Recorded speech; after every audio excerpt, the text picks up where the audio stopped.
Good morning. It is 9:30, and welcome to the public hearing portion.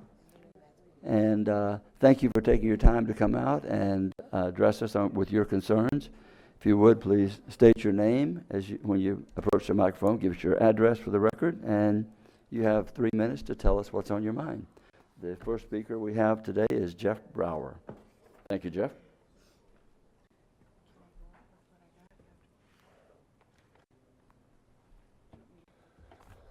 Thank you. My name is Jeff Brower. I live at 310 Dawson Brown Road, DeLeon Springs, Florida. And first, I'd like to start with congratulating Barb Gertman, Ben Johnson on their recent election, and you on your re-election. Today is an important day for Volusia County. People are listening in to find out what this council thinks fairness is. Is fairness going to be applied to every taxpayer in Volusia County, or just for a few of the largest campaign contributors and a few developers? So I'm here to make an appeal this morning. I'm here the only way that I can make an appeal to you. I'm standing before you in public with people behind me listening in. I don't have the power to pick up the phone and have an agenda item, an item put on the agenda to change an action that you've taken in the past. I don't know of a person who has the power to pick up the phone and have an item placed on the agenda. Apparently there are some. So here I am to talk about fairness. Two things, the impact fees and the sales tax. Impact fees, you had a study years ago that said raise them 300%. You decided not to do it for your reasons. That's past history. So now we've lost, what, $200 million in the last 16 years to impact fees? We've lost money, whatever you think that amount is. And so now we have a study that we've already paid for that says raise them at least 100%. For fairness, here's what I say. Let's do what a study says that we actually paid for already, and let's raise the impact fees, and let's implement it fully today, so that every developer knows where they stand. It's fair to everybody. Every taxpayer knows what's happening. Every potential home buyer knows what's happening. Raise the impact fees, and let's let growth begin to approach paying for itself. It's never going to completely pay for itself. The other thing is the sales tax. Please vote no to spend $500,000 of our taxpayer money to give us the privilege of voting to raise our own taxes. I know that you tell us that there's going to be a committee that makes sure that this money is spent fairly. I'm sorry, it makes me think of ECHO. How's that money spent? Where is that money?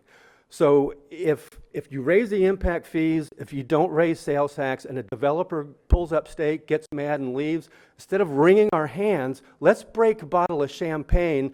That's a victory. It's not a defeat. It puts drinking toilet to tap water a little bit further down the road for Daytona Beach and probably the rest of Volusia County, and it puts congestion a little bit further down the road, gives us time to step back and say, how much growth do we want in Volusia County? Where do we want that growth to occur? Do we want to keep building on our wetlands and destroying our drinking water? Let's step back and have responsible growth. Thank you very much. Thank you, Jeff. John J. Nicholson.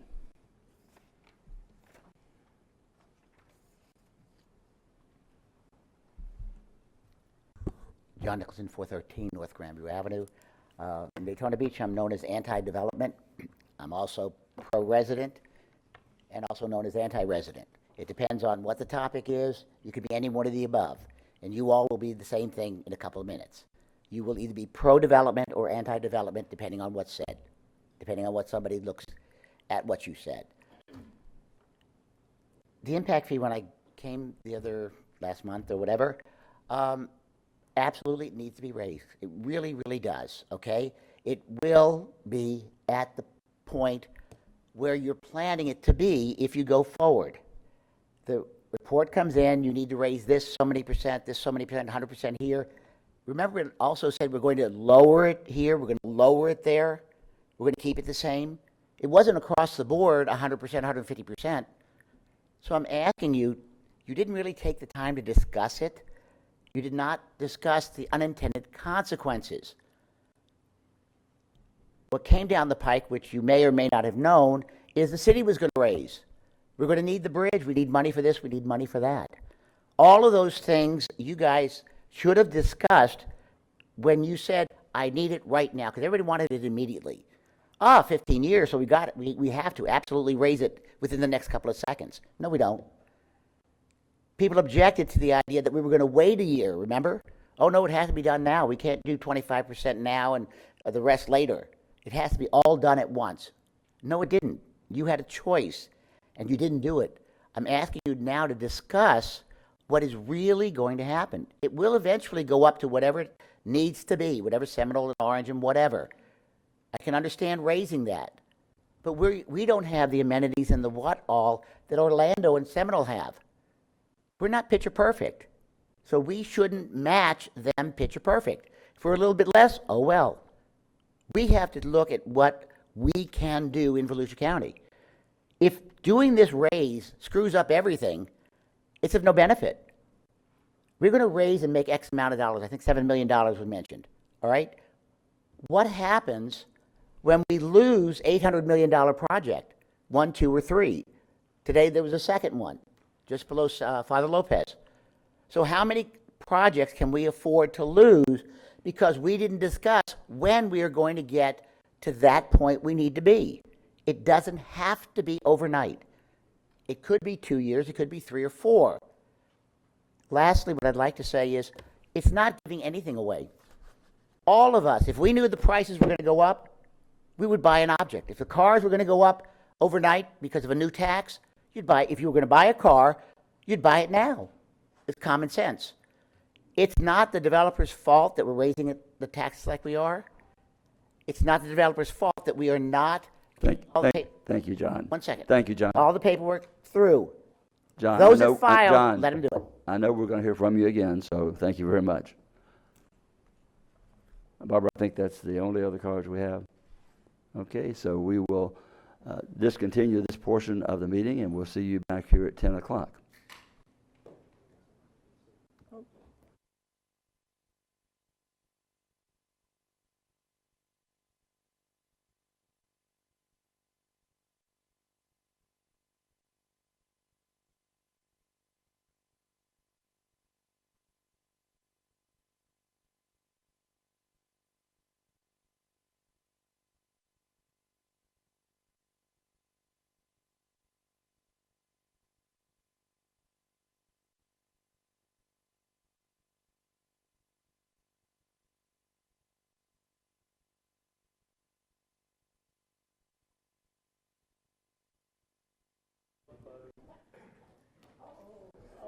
Excuse me, we're going to have to go back,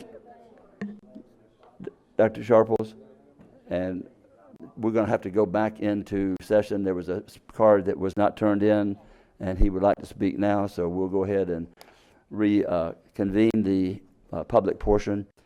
Joseph Snyder, and if you will give us your name, address, and we'll hear what you have to say. Joseph Snyder, 2226 Candlewood Lane, New Smyrna Beach, Florida. I echo everything that Jeff said. In addition, I have the following comments regarding item 8. I'm sorry I put item 8 instead of the general. It's okay.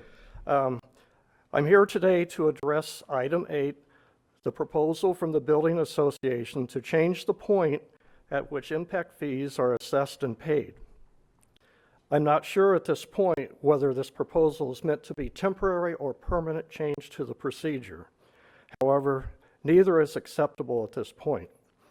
The building industry here in Volusia County has enjoyed deep discounts in regards to impact fees for more than a decade at this point. Paying their fair share for the infrastructure woes they have brought to this county is long overdue. Even paying the increased fee set to start is still not paying their full share due to the phase-in, which gives them a 25% discount for the first year. If there was a business cause for changing the process regarding to impact fees, assessment, and collection, it should have happened years ago. The county's business case for impact fee assessment and collection process is no different today than it was last year or a decade ago. As to the backlog of building permit applications in the building departments around the county, we all know the glut was created by the builders flooding the departments with applications in an attempt to avoid paying their fair share being the full impact fee. Thank you for listening and considering these points in your decision. Thank you very much. And then if there's no one else, then if there is anyone else, we'll have to take it at the next public hearing portion. Thank you very much, and we'll see you back here in 20 minutes.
Good morning and welcome to the meeting of the February 5th meeting. We will be starting the meeting, calling the meeting to order in 2 minutes, so that'll give you enough time to get ready to begin, because we will start exactly at 10 o'clock or within a few seconds thereafter. So thank you all for being here today.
Morning. It is now 10 o'clock, and again, thank you all for being here, taking the time out of your day to come and share your thoughts with us, those of you that will. We appreciate you being here at this time. We'll call the meeting to order, and today our invocation will be given by Rabbi Silberman of Temple Israel of Deland. I'm going to ask you to all stand. This will be followed by the pledge. Council, if you'd like to stand for that as well. Thank you. Honorable Council Chair and Honorable Council members and everyone gathered here today, on behalf of Temple Israel of Deland, I'm here today to offer an invocation for this meeting and bring greetings from my synagogue to this chamber. Let us all pray. Our Father in heaven, Avinu Shebashamayim, we thank you for the blessing of our lives and the goodness you have bestowed on us. God, hear our prayer and let our cry reach you. Hide not your face from us. On the day of our distress, incline your ear to us. On the day that we call, answer us speedily. Bring your blessing of good judgment to this council and to each of its members, so that they may make choices that reflect the very best of humankind. Let their differences turn into wisdom and their strife into inspired choices. And let us say, Amen. I pledge allegiance to the flag of the United States of America and to the republic for which it stands, one nation, under God, indivisible, with liberty and justice for all.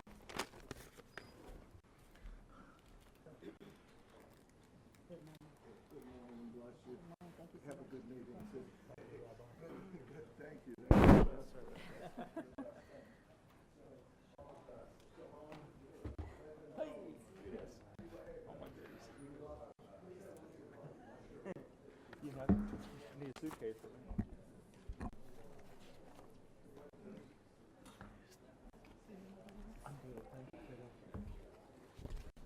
Okay, Barbara, may we have the roll call, please? Yes. Mr. Johnson? Dr. Lowry? Here. Post? Here. Ms. Wheeler? Here. Ms. Denny's? Here. Ms. Gertman? Here. And Mr. Kelly? Here. So we'll now move to the comments on the consent. Does anyone on the council wish to comment on any item of the consent? And George, do you wish, no comments?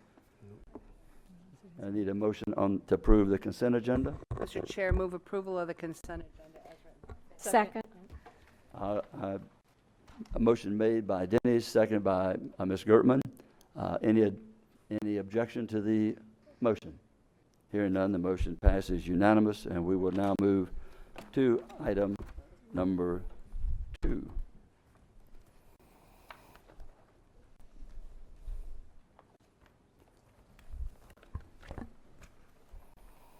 George. Yeah, Mr. Chair,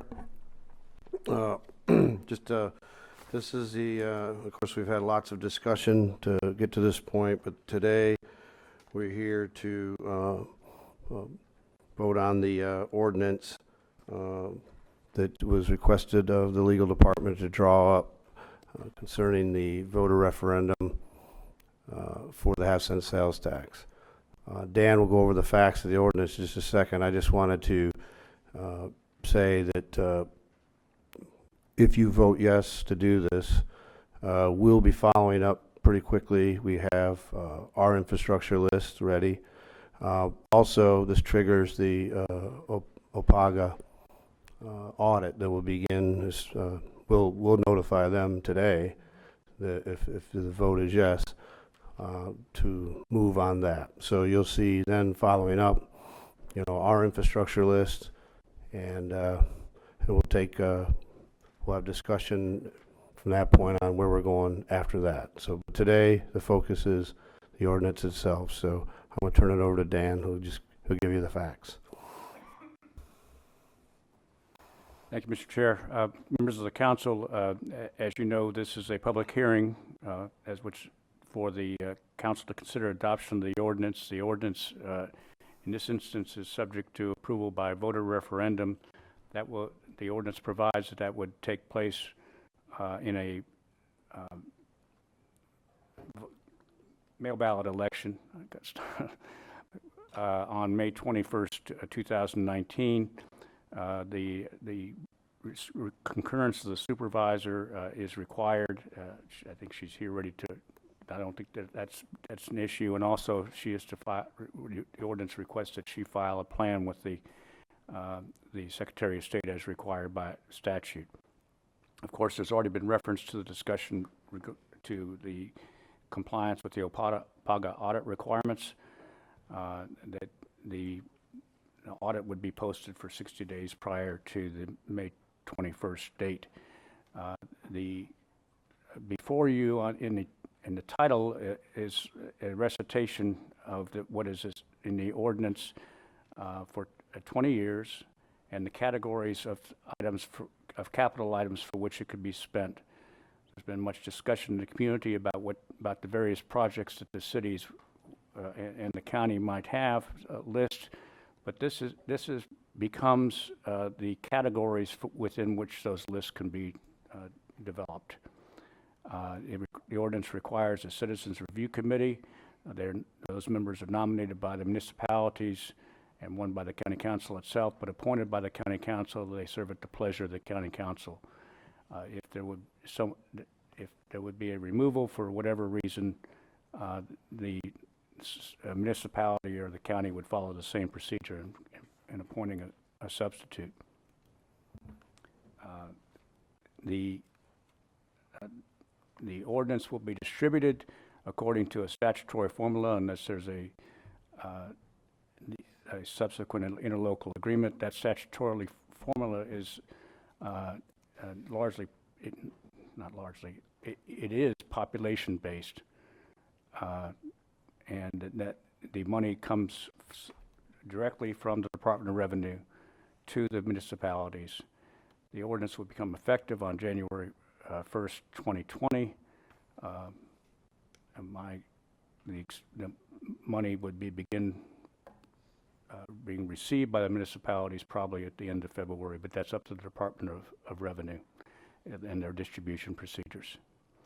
So I think that covers the basics of the ordinance.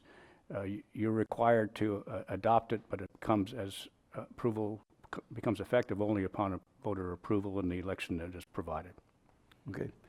Thank you, Mr. Eckert. And as Mr. Eckert reiterated, this is a public hearing, and we have one person who wishes to speak to this issue, John Nicholson.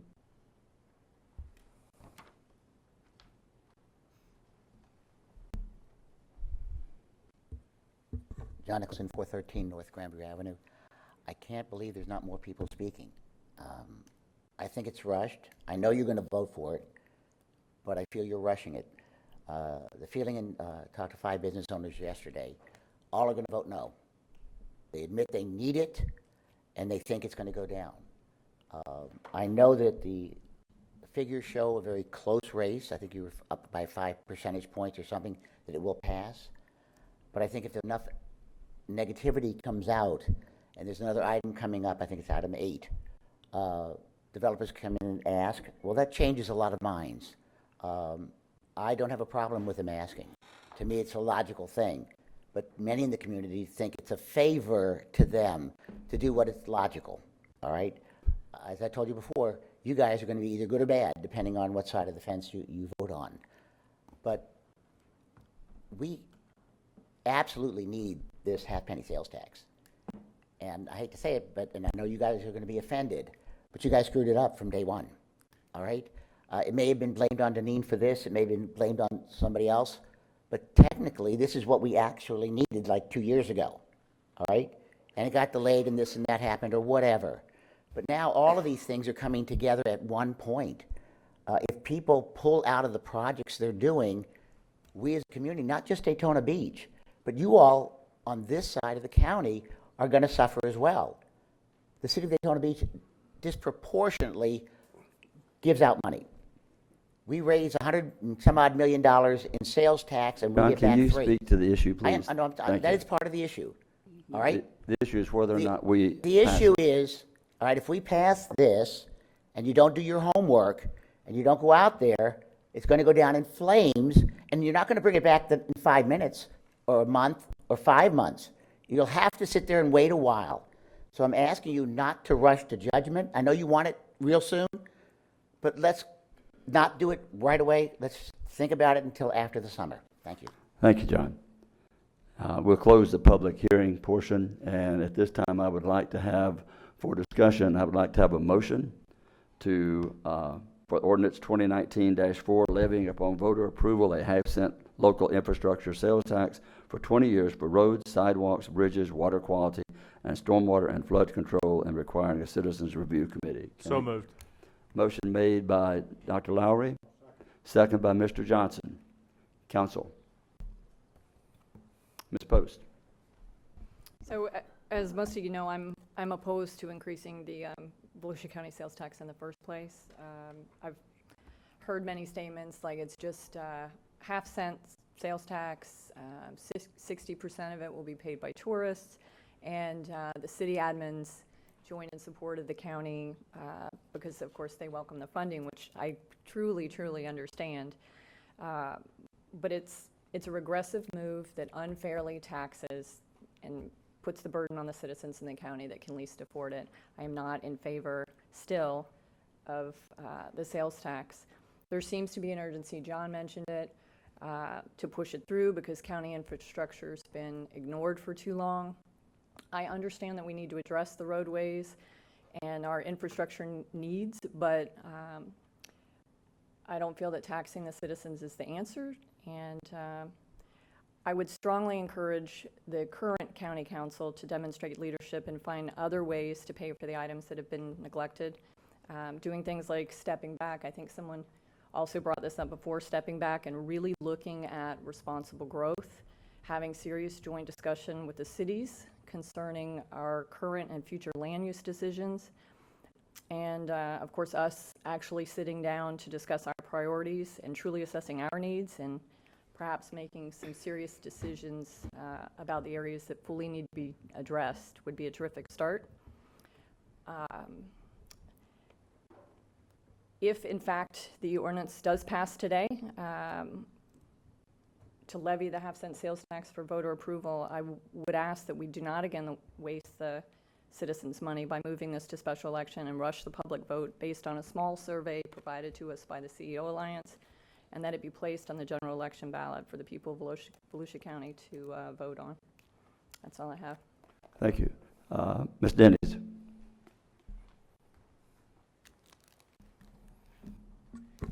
Thank you, Mr. Chair. If you could take one of those, pass them down. First of all, I've just rotated off as chair. I'm not ready for that yet, but thank you. So I've just rotated off as chair of the Flagler Volusia River to Sea Transportation Planning Organizations, which involves 2 counties, Flagler, Volusia, 2 school boards, Flagler, Volusia, all 16 cities in New Smyrna Beach. Feels like that, sorry guys, in Volusia County, and the cities in Flagler, Palm Coast. We just finished our 2040 long-range transportation plan. All that to say, well, first of all, on this council, how many of us have served on transportation planning organization committees for more than a year, 2 years? No, on the committee itself. I'm talking Not as an alternate. Okay. I'm talking attending the meetings and actually voting, TPO. I'm talking not as an alternate, but actively engaged. So for those of us that have, I can only do what I'm and those assigned. of us that have to make the tough decisions on transportation planning organizations, not just within Flagler, but Volusia County. And I'm going to use one example because we just completed it. The Turnbull Bay Bridge in New Smyrna Beach. You've heard that. That's going to become a proverb to Volusia County. When I first started requesting funding for that, when I came on board in 2012 with the help of City Commissioner Jason McGurk from New Smyrna, and at the time, Senator Dorothy Huckel, we had a bridge that was in the process of failing. It was failing.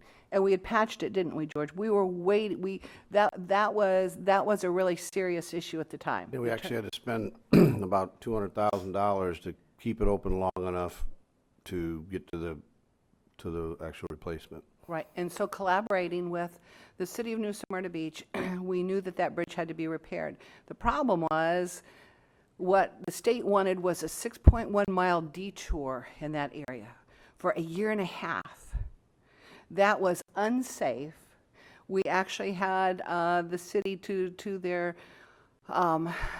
good fortune, put out, the manager put out a small office on the other side for first responders, for police and fire, to represent the citizens out there should, God forbid, an emergency happen. So what we had to do, the state said, there's no money, we have to close the bridge down to completely replace it. I said, no, let's see what we can do.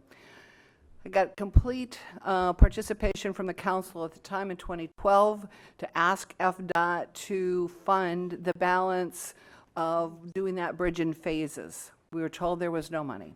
Council unanimously approved it. City of New Smyrna wrote a proclamation, I believe in agreement the other cities did too. I took it to TPO at the time, requested approval from the TPO, which is what you do in collaborative efforts when you have an issue you can't pay for, right? And issues happen.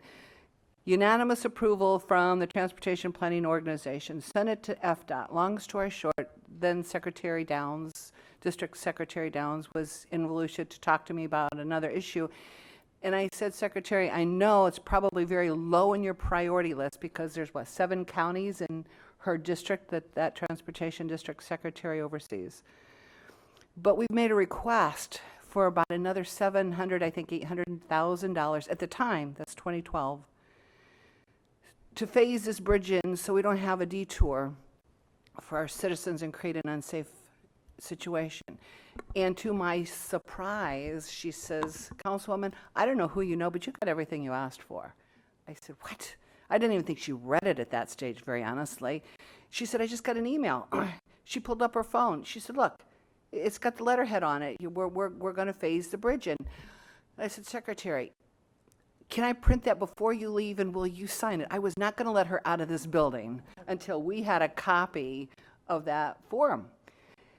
I'm happy to say Turnbull Bay Bridge has been totally replaced in phases, and we're going to be doing the ribbon cutting on it, I think next month sometime. That was a 7-year project, but along the way, guess what happened? Prices went up. We had to go back to TPO. We had a throwdown. If any of you know about TPO, the weights are voted. The cities and the county, we have weighted votes based on density and population. kind of like the sales tax. It's how the collaborative processes work, especially in multi-million-dollar projects. It was a struggle. It wasn't unanimous, but we prevailed. And what the state said was the costs went up so substantial that we will help build it, but you're going to have to come up with the other half of it. County did more, TPO did more, we funded it. That's how transport, and that's one little bridge in New Smyrna Beach. Now, multiply that out by all of our roads, our infrastructure needs. Just because you don't see it now, by the time we need it, we're in trouble. By the time it's identified, we're way behind. So at the last Transportation Planning Organization, FDOT gave those of us that were in attendance and those of us that do vote and understand the implications of infrastructure funding. Can you put up that first overhead? So here's, for our district, District 5, the state's program funding just through 2024, the next 5 years, which you can't see very well, but there's public copies out here. In 2024, compared to 2020, there's a 30% decrease in funding at the state level for all the counties just in our district. So if you think we can do this alone, not only can we not do it alone, the funding at the state level is going to decrease 30%. And we're talking tens or hundreds of millions of dollars when you look at this, right? So then, and this is FDOT's presentation.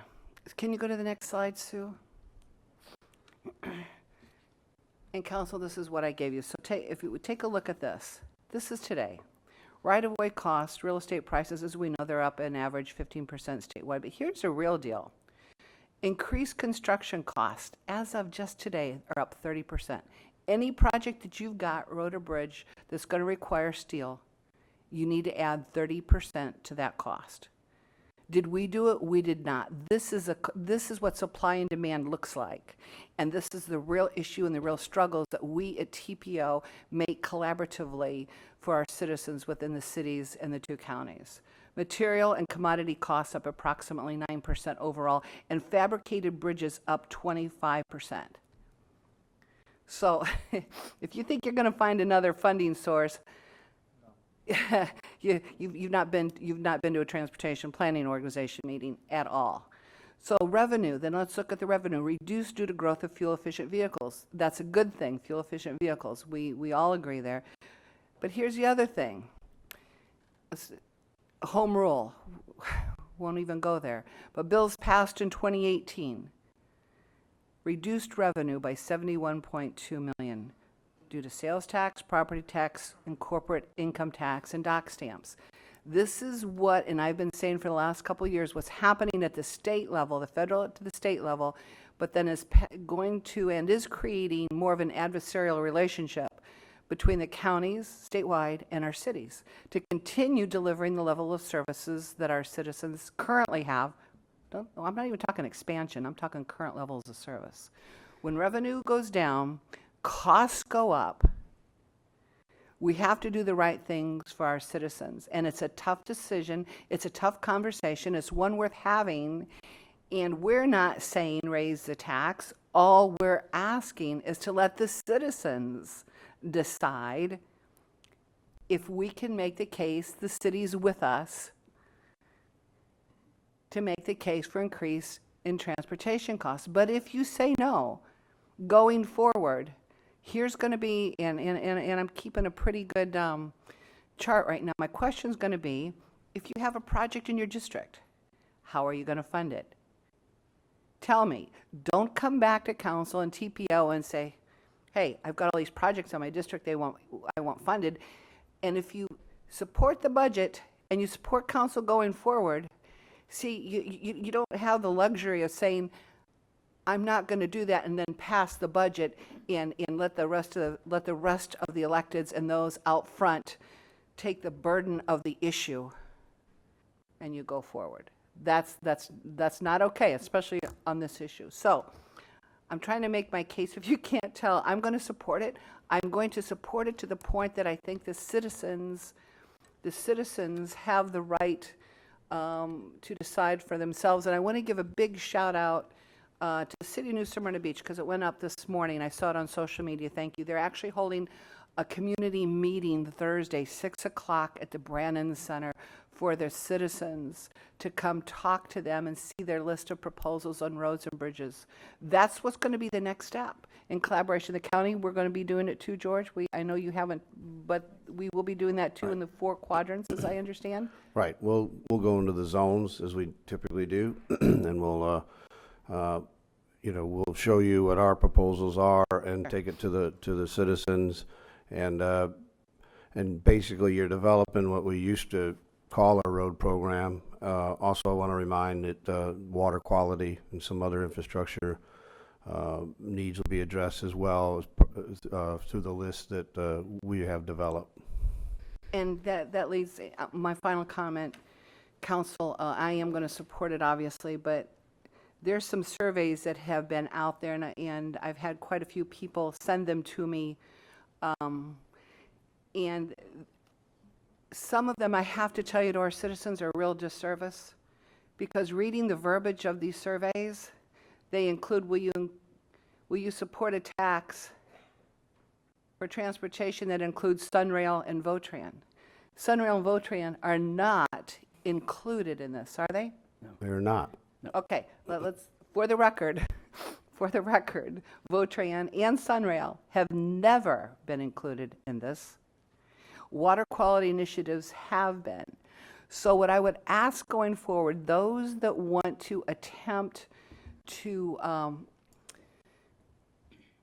not disclose the entire story, I would ask you to at least be honest. Let's have an honest debate. Let's let the citizens vote with all the information, agree or disagree, but please don't skew it and then say you have a successful survey, because that's just not, that's not a service to Volusia County and to our citizens. So with that, I'm going to pass. I am going to support it. I am going to support letting the citizens make the final decision. I'm going to support our cities having open meetings to discuss it with their citizens, and the county having our meetings with our citizens and working collaboratively going forward for the future. And should it not pass, well, then that's another day. But I'm going to do everything I can to make sure Volusia County is strong in our transportation needs for the future. Thank you. Thank you, Mr. Chair. Thank you. Mr. Johnson. I am generally opposed to raising taxes at any time. But we have an issue here, and I can say without a doubt, there's not a person in this room who hasn't looked at more Volusia County roads than I have due to my previous career. Even these other guys in green back then, most of them were trying to learn how to get to elementary school when I started. So I have watched the change in our roads and what has happened. Our roads are crumbling. Our water system is behind, and that's everywhere. We have to start thinking about this, and I'll have people say, how does this happen here? This isn't here. You go to Bunnell this afternoon, Little Bunnell, or you go to Stark this afternoon, and you're going to find a traffic jam. You go to Orlando, you go, I'm not going. Because we know what it is there. Atlanta or Leesburg, we're all facing the same dilemma. Now I hear find other funding sources. There's a lot of people out there a whole lot smarter than I have, and obviously they have not found these sources anywhere. It's not there. It's called ad valorem taxes. It's going to go on your property tax bill. And many people don't pay that, either due to rental and they're using your roads, or they're living in a house that has hardly any taxes on it. So what's it going to do? It's going to pile on all of us and anybody that has any property. You have a chance here to do something that estimates up to 40%. 40% are paid by people who visit our community that help us break this gridlock, this logjam, and get something done. State funding, federal funding, it's going away. Anybody who doesn't think it's not going away is not, in reality, not looking and not seeing. And once again, the only way that you'd ever get that funding up is for your income tax or other taxes to go up and taking it out of your personal property with no choices. We have an opportunity here to do something that stays in our county that we have control over. And yes, we need to keep that control. We need to put the citizens on this board to make sure that we're doing the right thing with it. It's narrowly written so we can't take and move the money around somewhere else. And if we don't do something about this today, we're letting down our children. They're going to have to live with the crumbling roads, the lack of water sources, the plumbing issues that we didn't handle today. Do I like the idea of another half-cent sales tax? No, because it's going to come out of my pocket, but it's the only way that I can see that is halfway fair and does something for our community, for the whole community, that's decided on by the community and not by a small board sitting up here in front of you that says this is what we're going to do. So obviously, if you didn't get the idea I'm supporting, I guess you went to sleep. I'm highly supporting this because it's something that we need in our community to help fix the problems that are here today. Thank you. Thank you, Mr. Johnson. Ms. Wheeler. They have said just about every single thing that was on my mind also. I am deeply in support of this. I've been on the TPO for 8 years. I know how the money that's coming in from the state is decreasing and how the costs are increasing. There's got to be a way that we can fit that gap that we have. I did want to point out on the ordinance, in the ordinance it says, the proceeds of this tax may be used by the county and municipalities to plan, acquire, construct, reconstruct, or improve and finance infrastructure for public facilities. Projects shall be restricted to roads, sidewalks, bridges, water quality, and stormwater and flood control. Nothing about mass transit. Proceeds shall not be used for public mass transit, nor for rail, or for any other project now allowed herein. Please get the information straight when you're listening. We are going to be having meetings in all the cities that you will get the information correct. We're going to stand by this. We're going to make sure by having the oversight committees, the review groups, that are going to make sure that each city, when they come forward with their list, that is what is going to be used. That's the only way we can do these things. I don't know how we're going to get a bridge on LPGA that is so needed if we don't have funds. The costs continue to increase. Yes, smart economic growth, I'm all for it, and I hate taxes. I have to pay them also. If I knew of another way that we could resolve this, I would be all for it. And we're talking about doing it earlier and the cost of $500,000 or whatever to have an early election. Let me just point out that doing the cost allocation, it would cost, let's say, Daytona, $41,000 to go for this special election. They would in return get $3,716,000 a year for this one-time quick election. I don't know about the rest of you, but that sounds like a deal that's hard to pass up. I know I've been working with some of the cities that's in my district, but also across the county, looking at some of their list. These are dire needs. I mean, Port Orange has flooding issues, their infrastructure, Daytona Beachside. I'm pushing to get some of those projects to make sure that they go beachside. We're all working on this, but this was brought to us by the cities, by the municipalities, with their massive lists of needs and saying, we've got to do something, help us. We are providing this ordinance to go out to the citizens. Each city will be having their list. It will be for everyone to view. I have suggested, and it was already in the works, to have it on the website so everybody can click into their city and see what's being asked for.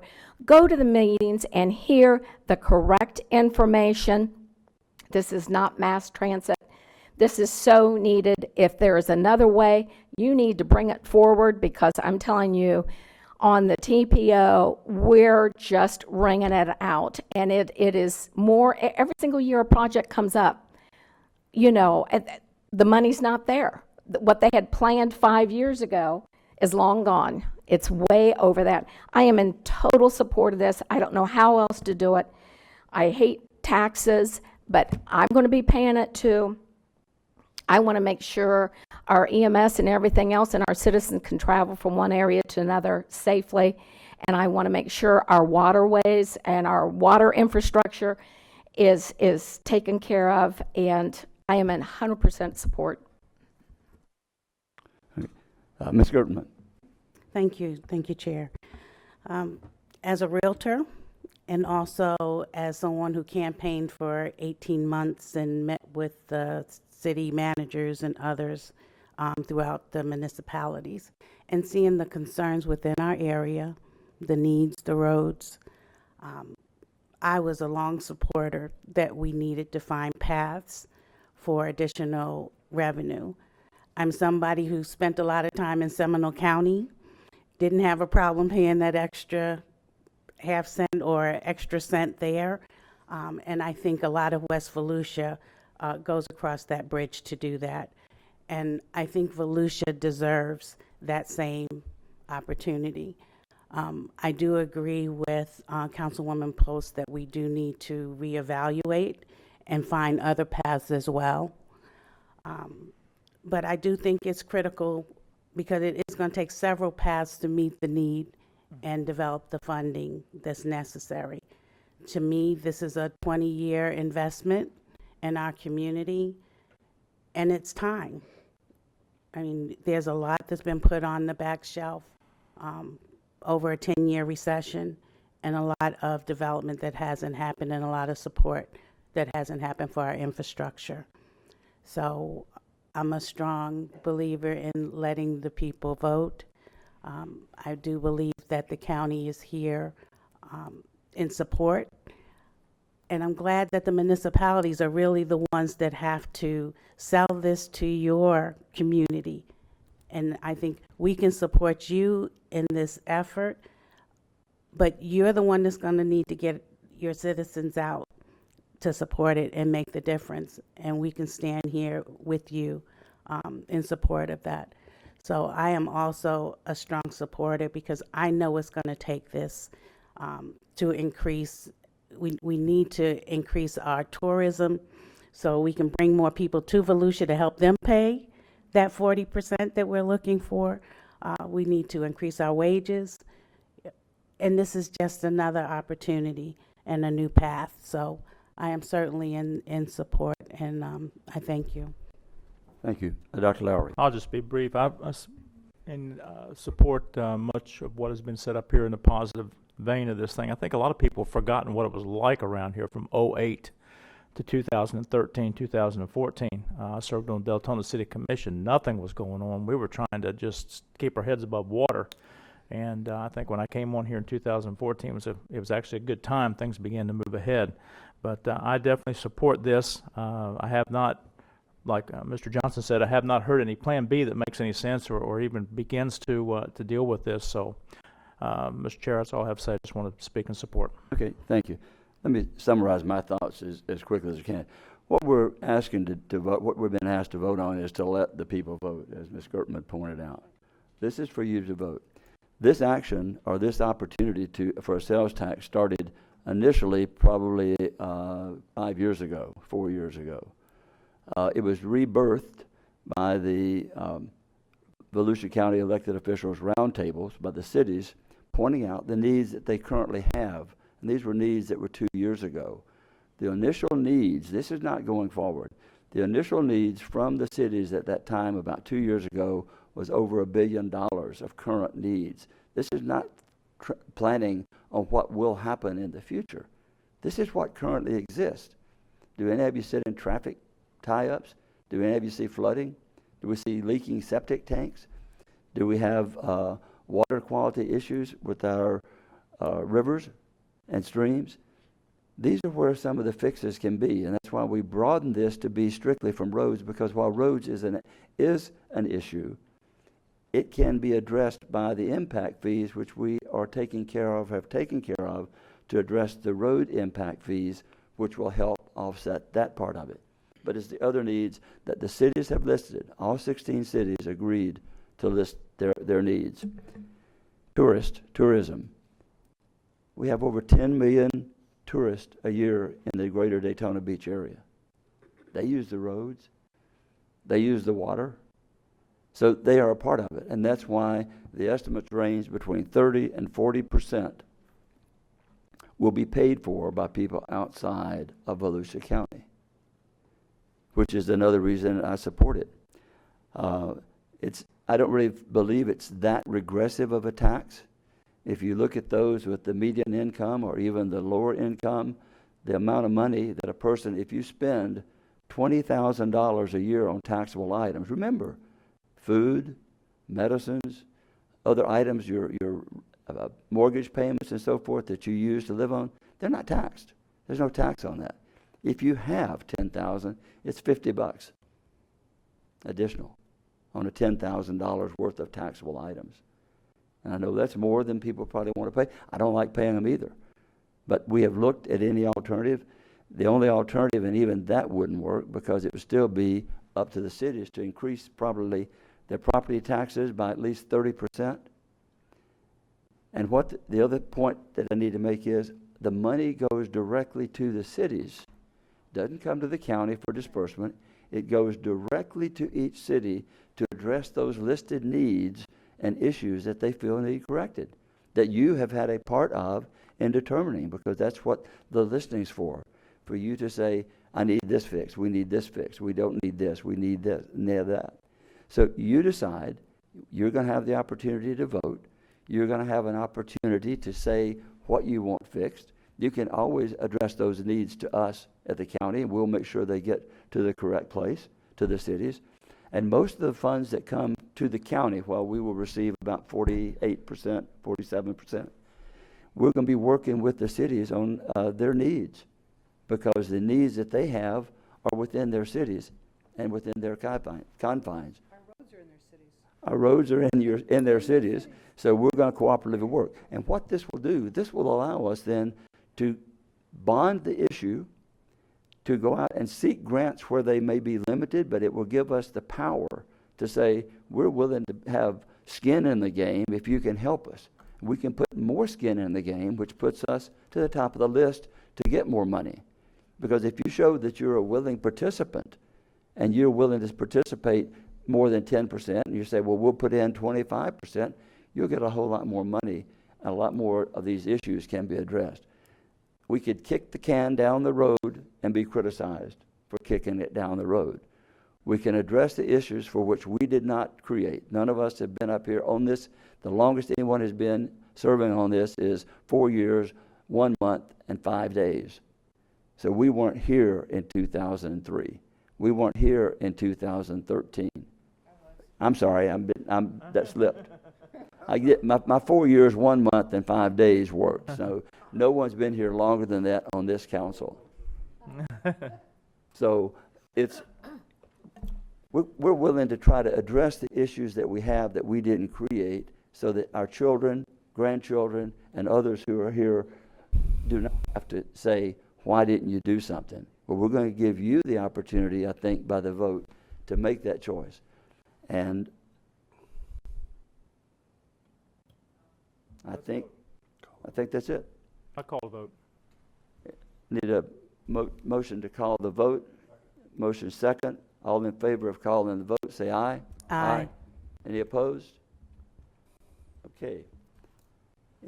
You have the issue ordinance 2019-4, leaving upon voter approval a half-cent local infrastructure sales tax for 20 years for roads, sidewalks, bridges, water quality, stormwater, and flood control, and requiring a citizens review committee. Any objection to that motion? I object to the ordinance. Motion is passed 6-1 with Ms. Post objecting. We'll move on to item 3. Brief. Mr. Chair, I know the motion's been called, But just to make what Mr. Kelly said that was so critical that we've missed in this discussion is the grants. We haven't even had the match to apply for grants. We've missed on tens, if not hundreds of millions of dollars in grants that are available because we don't even have the match dollars. So this is leveraging, not just for us, but for our cities and the county. So this is the best leveraging with 40% with the tourists paying for it and then applying for the grants that we've not been able to do for years. That's it, Mr. Chair. Thank you. Ms. Post, did you want to make a comment on this? Or you, I did want to make one final comment on that. She points out there's absolutely a definite need for infrastructure,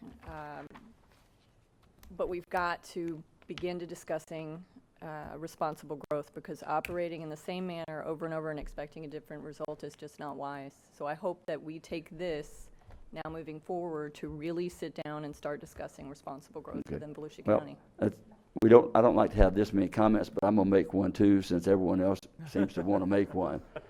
This gives us the ability to look at other areas on how we do business. Yeah. Without this, we have no choice but to prod along with the same revenues that we have. We can always be efficient. We always do that. We went to rollback last year on taxes. We went to zero debt on the county council, one of few of the 67 counties to have no debt in the general fund. So I think some of the other ones might want to look at that as well. So, Mr. Urban, item 3, this is a public hearing.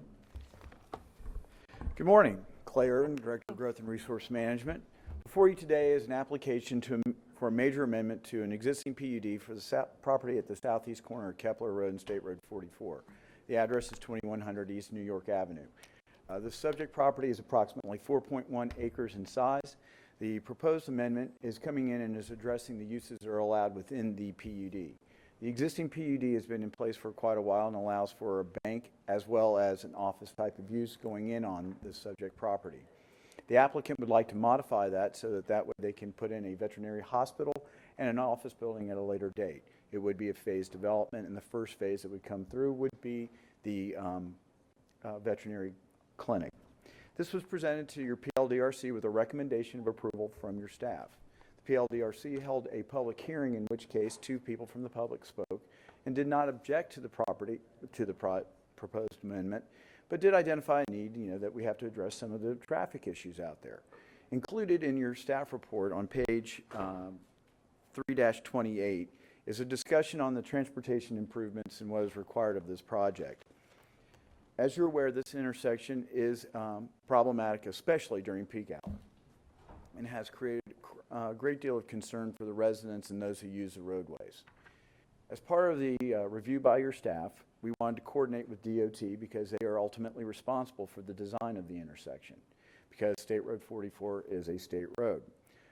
They are in the midst of going through their design process and cannot define and give us specifics at this point.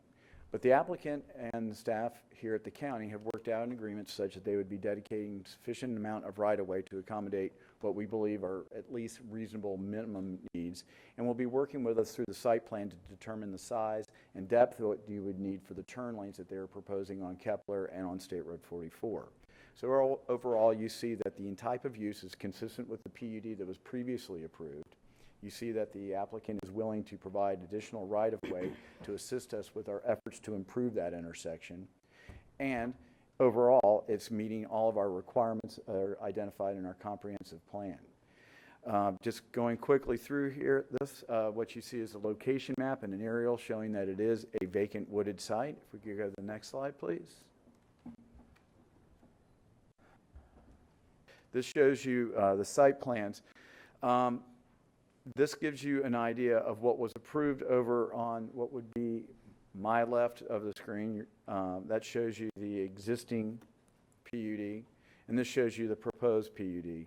As you can see, you have the access coming off of Kepler and off of, 44 and Kepler, the parking, and the facilities that are located in there. Staff has reviewed that for compliance to our general setback requirements, buffering requirements, and need for additional right-of-way. If I could have the next slide, please. This gives you an idea of the elevations of the proposed veterinary clinic. Because State Road 44 and Kepler are part of our thoroughfare, they are subject to our non-residential design standards. Because it is a commercial use, it has to fully comply with all of those. Also, we coordinate with the city of DeLand because this is part of their gateway corridor, so we want to make sure that we're consistent in regards to their architectural treatments and signage as well.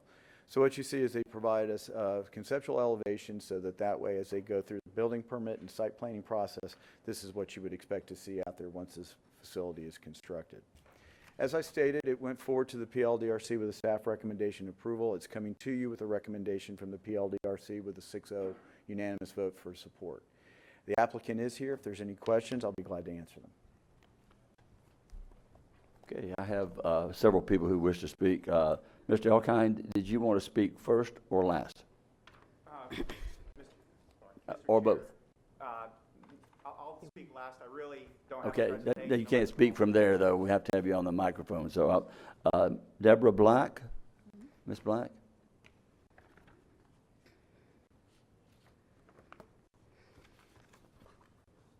Morning.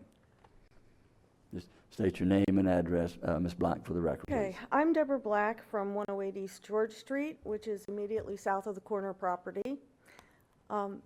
And before I start, I need to point out the mistake Mr. Storch said was in the road improvements drawing. That is still the drawings used by this applicant. You just saw it up on the screen.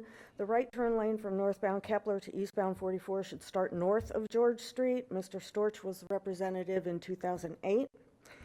Now, to the emergency animal hospital, if Vector CC had applied only to add the new use within the limits of the current BPUDC, I would have few objections. Unfortunately, along with adding the new use, they want a 50% increase in the square footage allowed for one of the buildings.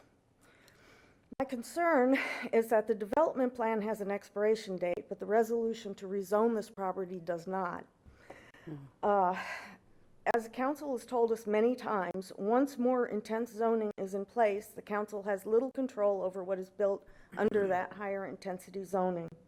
What if this development plan expires or the emergency animal hospital goes out of business?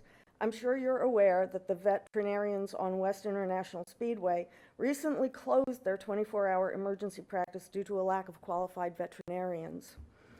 If the animal hospital is not built or does go out of business, companies like Racetrack, 7-Eleven, or a national chain restaurant or a national pharmacy are waiting in the wings.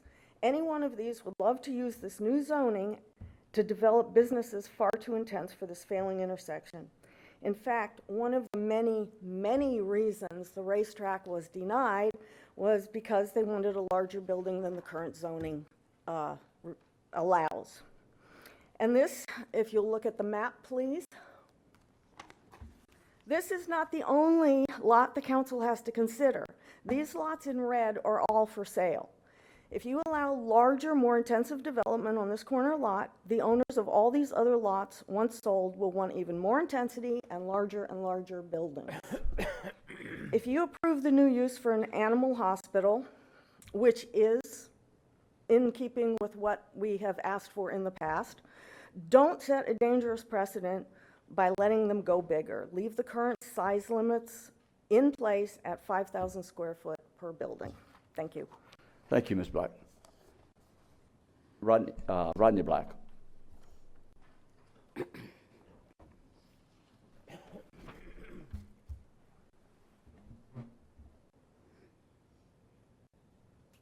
My name is Rod Black. I live at 108 George Street. George Street homes are the backyard of this development. In December 2006, Carson Good applied for rezoning of this 5-acre parcel to a B2C classification. The original request was actually for 10 acres.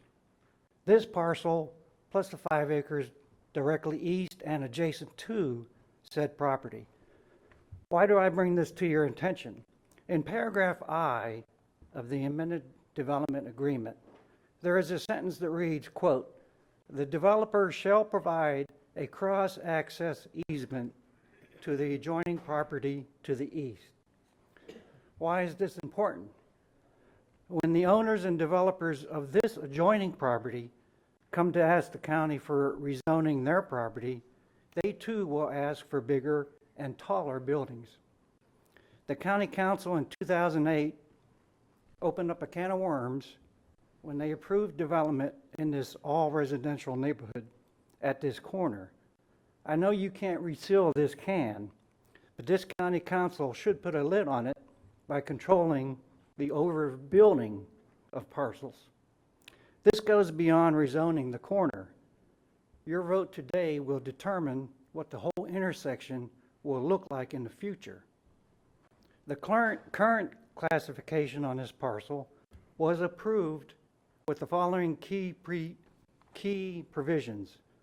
Number one, no single use shall exceed a building area of 5,000 square feet. Number two, total maximum building area is 10,000 square feet. Number three, maximum building height is 25 feet.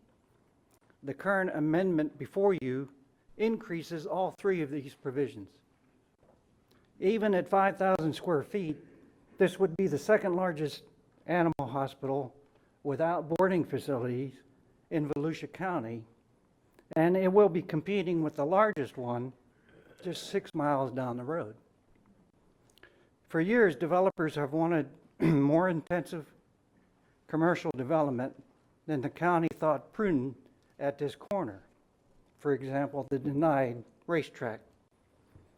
I'm asking you to keep building sizes at the current limitations and also have exterior designs which blend into the neighborhood. Thank you. Thank you, Mr. Black. Christine Levins.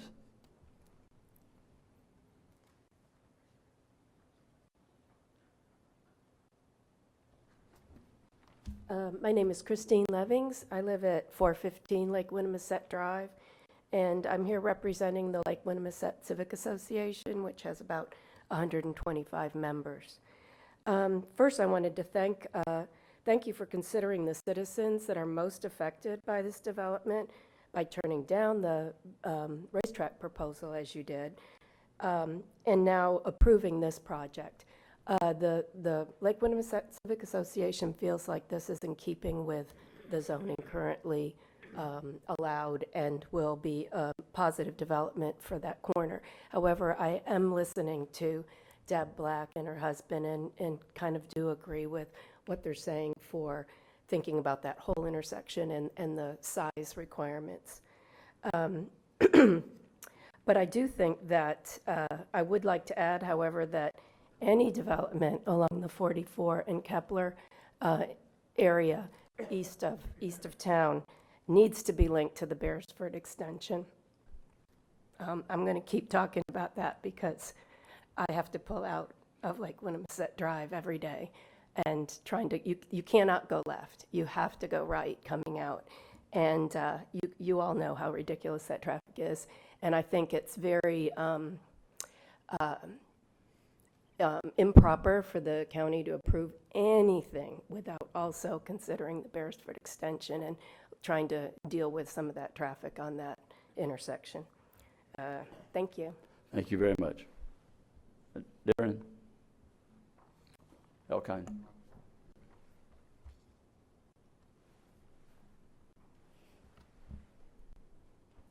Good morning, Mr. Chair, members. My name is Darren Elkine. My professional address is 505 Deltona Boulevard. I was going to comment that I was only here to answer any questions that you may have, but I do want to address the concerns of Mr. Black and Mrs. Black because they are our neighbors and they're valid concerns. The primary facility that my clients want to build is an animal hospital. It's not a veterinary clinic. It's actually an animal hospital. They operate the animal hospital over on the east side of the county, and we'll now have one here. And it is the need for that 7,500 square foot building that is driving the 7,500 square foot size. They have a designer that has laid out their facility at 7,500 square feet. We are maintaining the wall along the southern property line to shield us from that residential community. We've got folks who are good stewards of the property and the development. The zoning, and Mr. Irvin can speak to this more clearly and more thoroughly, but the zoning only allows certain uses. Gas station is not one of those uses. So 7-Eleven, racetrack, Wawa, any of them cannot go into this facility and build without coming back here and getting it rezoned. I just want to be very clear on that point. The other thing, I wasn't going to mention it, but since I'm up here anyways, I'll mention it. One of the things that they're not a developer, that this veterinarian is going to do is dedicate to the county, in addition to the right-of-way they would have to do for their own turn lanes to their property, is the corner, if you will, the corner at the southeast corner of this intersection. DOT's favored plan is to do a roundabout here. With the development of this project, we will now have the right-of-way at least at 2 corners of the intersection, and so hopefully we can acquire the right-of-way, not us, but we as a community can acquire the rest of the right-of-way at the other 2 corners and thereby further facilitate and speed up the development of some intersection improvement at 44 and Kepler, or MLK, because we're all sick of hearing about it. Okay. Any other questions for me?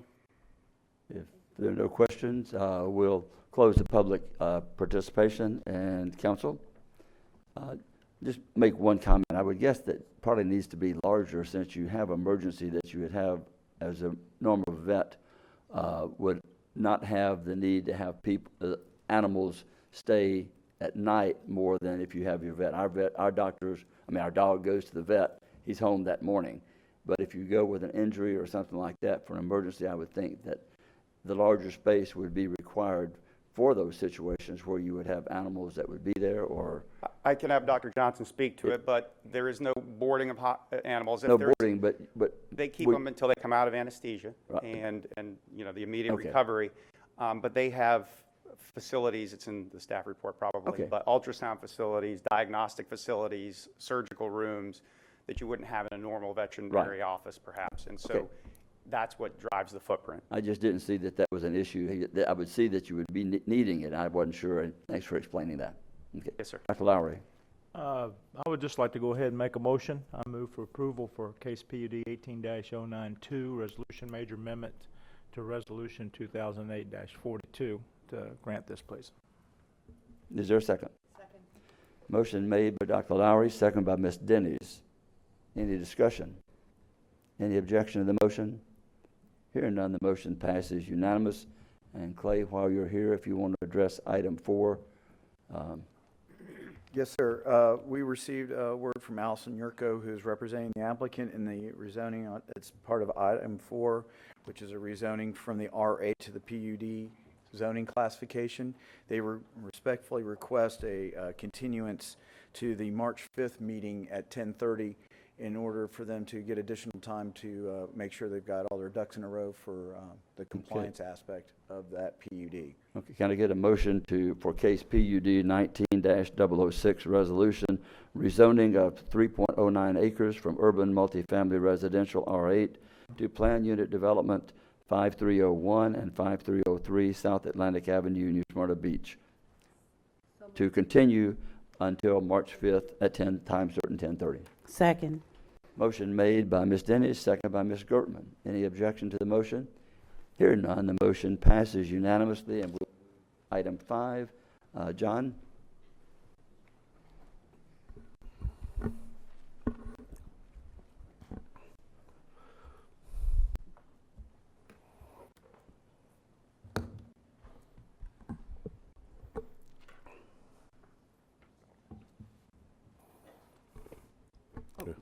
Sorry, I was looking for John. Good morning, I Regina looked away Montgomery. for a second. Regina Montgomery, Solid Waste Yes. Director. Before you today, staff is requesting to award a construction contract to Southeast Environmental Contracting for 12.8 acres of landfill expansion for Class 1 garbage. The 12.8 acres of landfill expansion, the area noted in the red dotted line on the display, is planned development to provide disposal capacity for current and future refuse, and has been part of the capital project schedule since May 2017. The planned landfill expansion was budgeted for $6 million, but the increase in growth has led to a high demand for soil. So the off-site soil, the cost has risen. So that is why we are up to $8.2 million. As an enterprise fund, Solid Waste has adequate reserves in the new cell development unit to fully fund this expansion project, and staff is recommending approval. Council? Ms. Dennis? Thank you, Mr. Chair. I'm going to go back to, explain again why the costs have increased, a demand for what? For off-site soils that So- will be importing to do the subgrade of the construction. So there's a demand for dirt. Yes, So transportation and building costs are going up. correct. And we're looking for sources. So we're doing what we can here to find that, right? Exactly. Exactly. I'm just making a point. I move, Mr. Chair, for the contract with Southeast Environmental Contracting, Inc. for construction of Tomoka Farms Road landfill that we desperately need. North Cell Expansion Phase 3, Area 4, 19-B-09, IFC-1682. Second. Motion made by Ms. Dennis, second by Ms. Gertman. Any discussion? That was post. Pardon? That was me. Oh, okay. Now you understand why it's difficult sometimes to only pick up a voice from an area. Correct the second to Ms. Post. Motion made by Ms. Dennis. Any objection to the motion? Hearing none, motion passes unanimously. And I have one quick, was overlooked a comment from a Ezra DePerry, and apologize, that was on the last Lake Winnipesaukee, and it came in after I think she left. the vote. I apologize. Are you upset, or would you like to come tell us that you support it? She left. Oh, we left. Okay. She She. left. Okay, doke. Just to clear that up. Now we'll move to item 6. Good morning, Regina Montgomery, Solid Waste Director.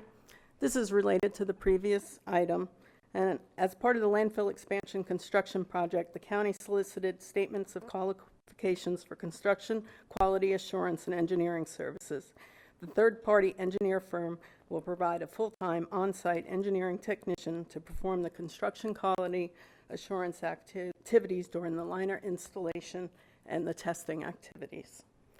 This will fully comply with the Florida Department of Environmental Protection permit requirements for full-time on-site observation during liner deployment and installation activities.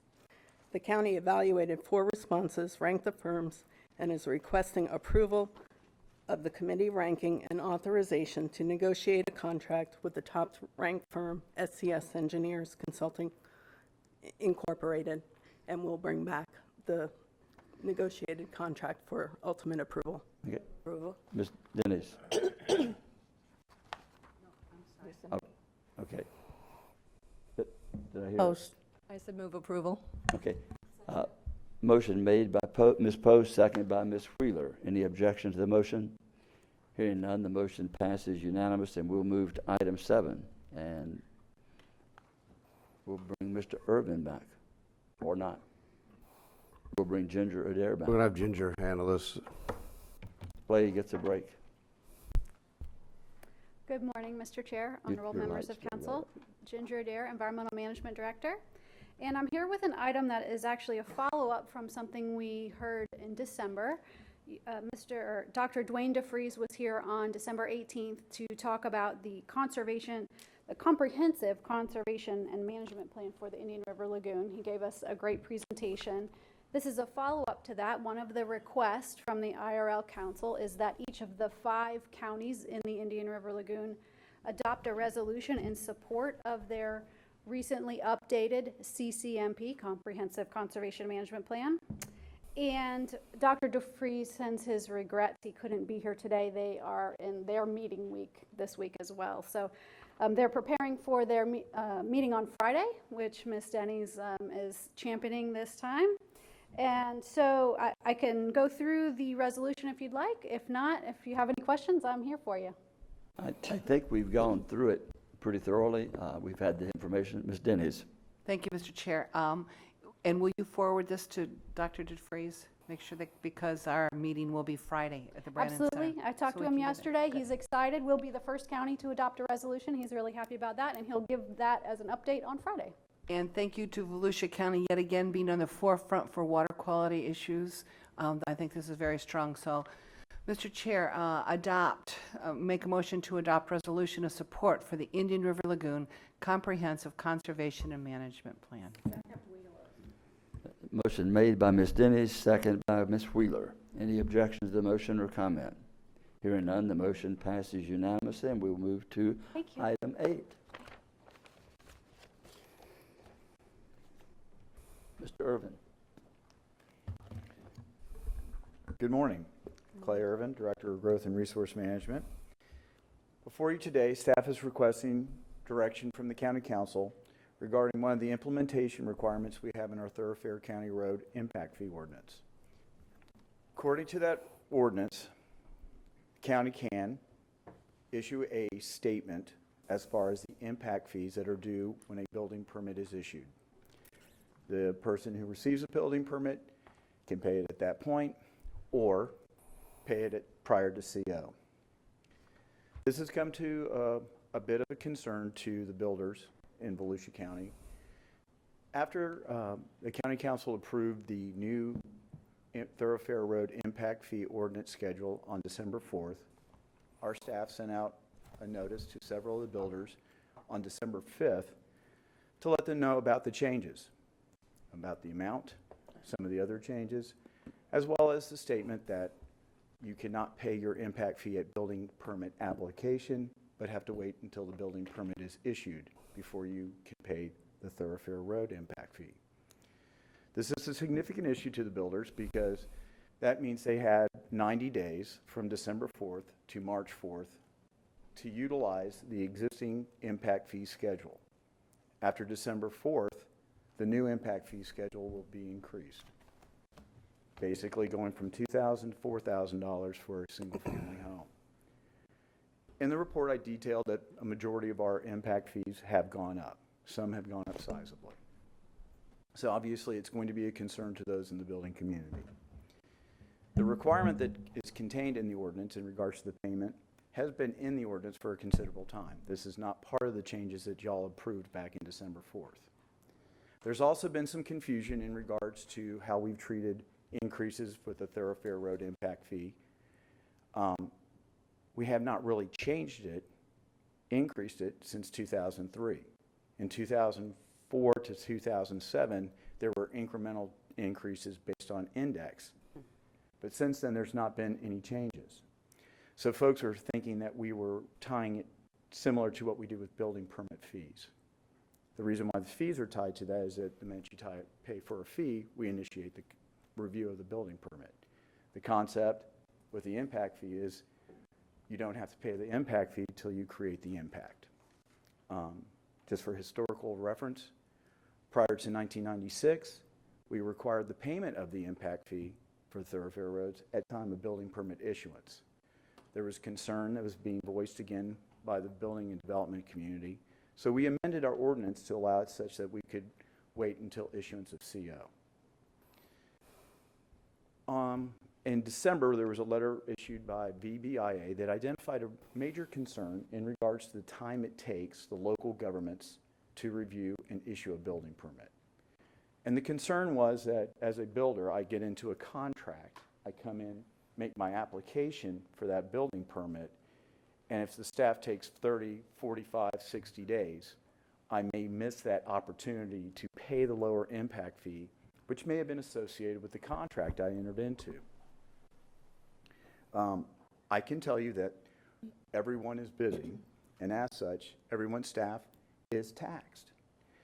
We've been trying to get a good handle on the amount of time that cities in our own county are taking in regards to review of some of these permits.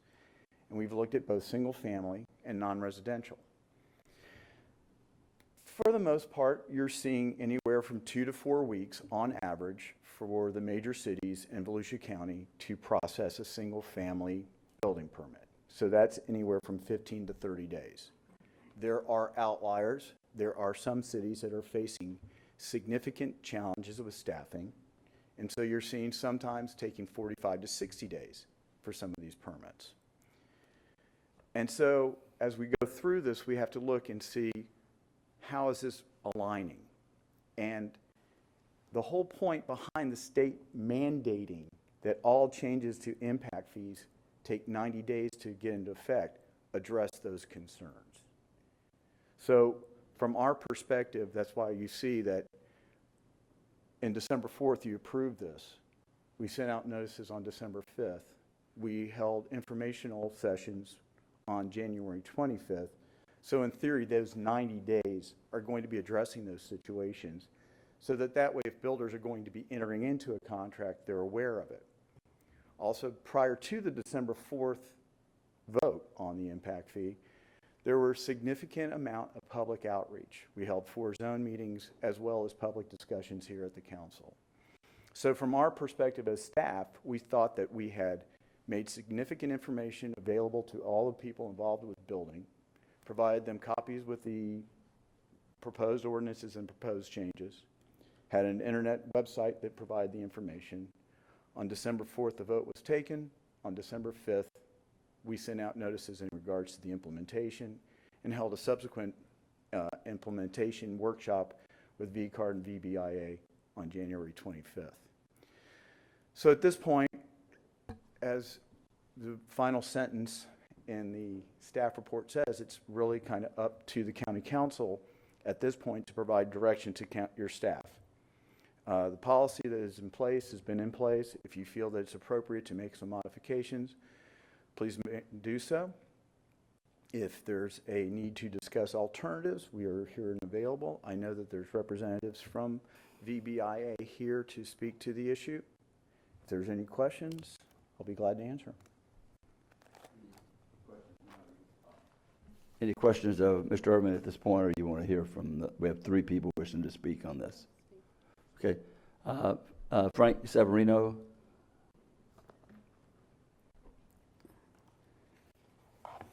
Good morning, Mr. Chairman, council members. My name is Frank Severino, 1360 North Nova Road, Daytona Beach 32117.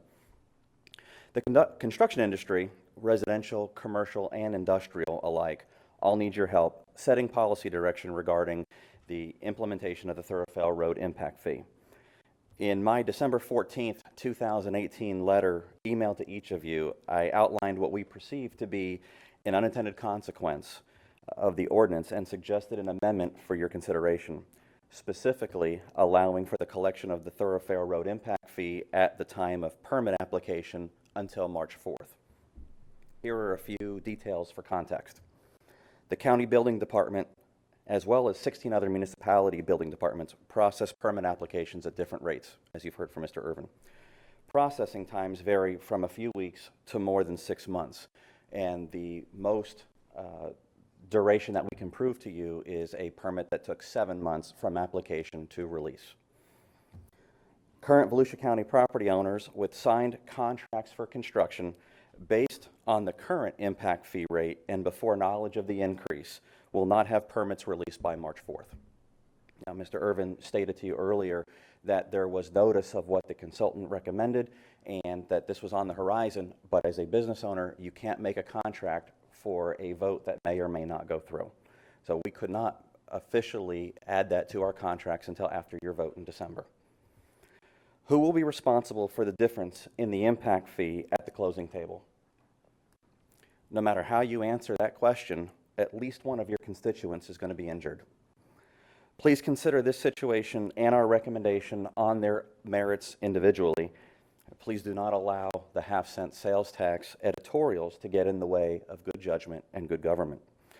I want to close with a quote from the Daytona Beach News Journal online opinion section, which a citizen from Ormond Beach started by saying that they failed to see why the Volusia County Council has to revisit the implementation of the impact fees. They concluded with, or I should say they followed up with, submit before March 4th and be assessed the old rate. Submit after it and get the new rate. All of this regardless of when the permit is issued.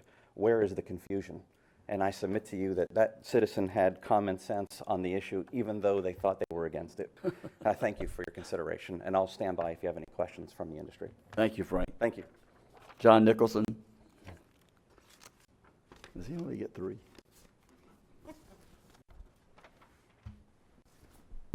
John Nicholson, 413 North Granview Avenue.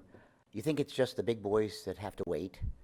There's a lady opening up a business on Main Street, and when we were talking, I was concerned with the city getting the permit out. And she goes, oh, no, I got through in less than 2 months. And I'm like, 2 months? That's a long wait. And when they're talking 2, 4, 6 months, I'm sorry, it doesn't make sense to the average person that now you're going to come back and you're going to blame the big boys for trying to save money. And it doesn't make sense to me. If you submit your application, most of us don't think in terms of months or years for the city to go through a process.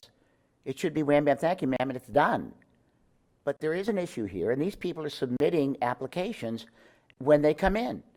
So to me, logical, if they've submitted their application, regardless of how slow Daytona Beach is or any of the other cities, they've submitted it. And at that point, they should be able to pay for it. And if they pay for it, they pay at the old rate. Read the documentation that you have on this. There's a lot of may, could, possibly kind of language. Nowhere does it say they must pay at this time. Okay? Take a look at it carefully, and you have the option of allowing them to pay early. It doesn't say they could not or they must not pay early. So it's not an issue. I wish you would do that for them. Thank you. Thank you, John. Ken Strickland?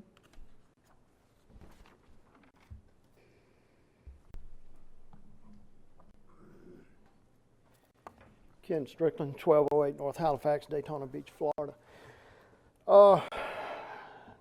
Earlier, Mr. Kelly, you said that there's over $1 billion in current needs in roads and stuff, infrastructure.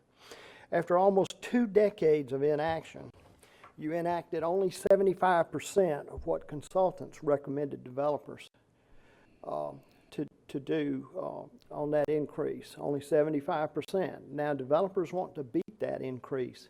Why? For dollars. They want to save dollars. You really can't blame them. They're in business. I think, though, you should look at the citizens, the resident side of this thing. You're also about to ask us to vote ourselves a sales tax increase of ½ cent. Part of these problems we have, in fact, most of them are the result of the building industry and development over the last 2 decades. And now you want us to help them out a little bit. It's a big boy game. It's big boy money. They knew what they were dealing with when they chose their profession. So I would like to see you be on the resident side of this for a change. You've always favored developers.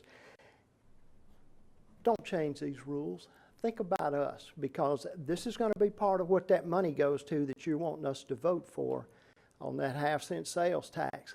You change the rules for the big boys now, you ain't going to have a shot at getting this passed. I don't care how much you talk about water, how much you beg, how much you plead. Everybody I know, from the rich to the poor, and I know some from the top to the bottom, they ain't for the ½ cent, and you sure won't get it if you change the rules for these guys today. Thank you.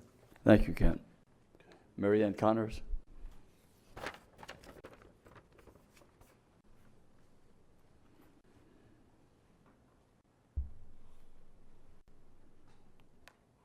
Mary Ann Connors, 36 Huntmaster Court, Ormond Beach, Florida. Came originally just to hear the discussion on the sales tax, and congratulations. I'm so glad to see that going forward. I believe this is related, because I think if you do grant this, it will undermine the urgency and the impetus for passing that sales tax. Let's begin by acknowledging that the problem that's being described is a problem of good business. Development is on the upswing. We have an abundance of riches. Business is good. And when business is good, it's time to let the pendulum swing and not grant the exceptions that were necessary during the recession. One of the things that I noted in the state bill that's proposed is that there's an exception for utility fees.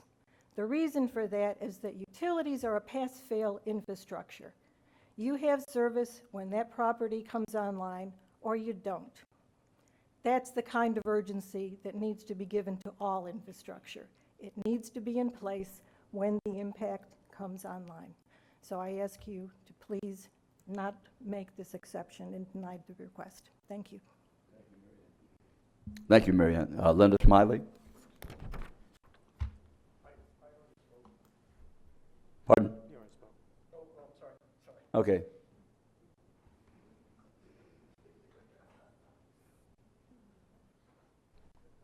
I didn't think you looked like Linda Smiley. Linda Smiley, Thank you, Linda. 357 Manhattan, Daytona. I'm just going to say very simply, don't back down. I mean, you implemented these impact fees, and you know, you sent out the notice, and the chips need to fall where they fall. Wherever they are in line is, you know, you did not. I attended the meeting in Daytona, and the residents did ask for you to implement the fees 100%, which you didn't do. You kicked it down the can down the road for almost a year, and now that it's coming to fruition, it's time to pay the piper. Now they're coming back and asking you to change the rules again, and I'm asking you to leave it as it is. Okay. Thank you. Thank you, Linda. Let me see if I can clear up a couple of things on statements that have been made. Jamie, we don't have a definitive legal documentation which says when the impact fees can be paid, do we? Other than the process that we've been using. The code does provide when the impact fee amount will be determined and when it becomes a lien on the property. And that is at the time of building permit issuance. If I chose to come in and pay my impact fees early, the county would accept it.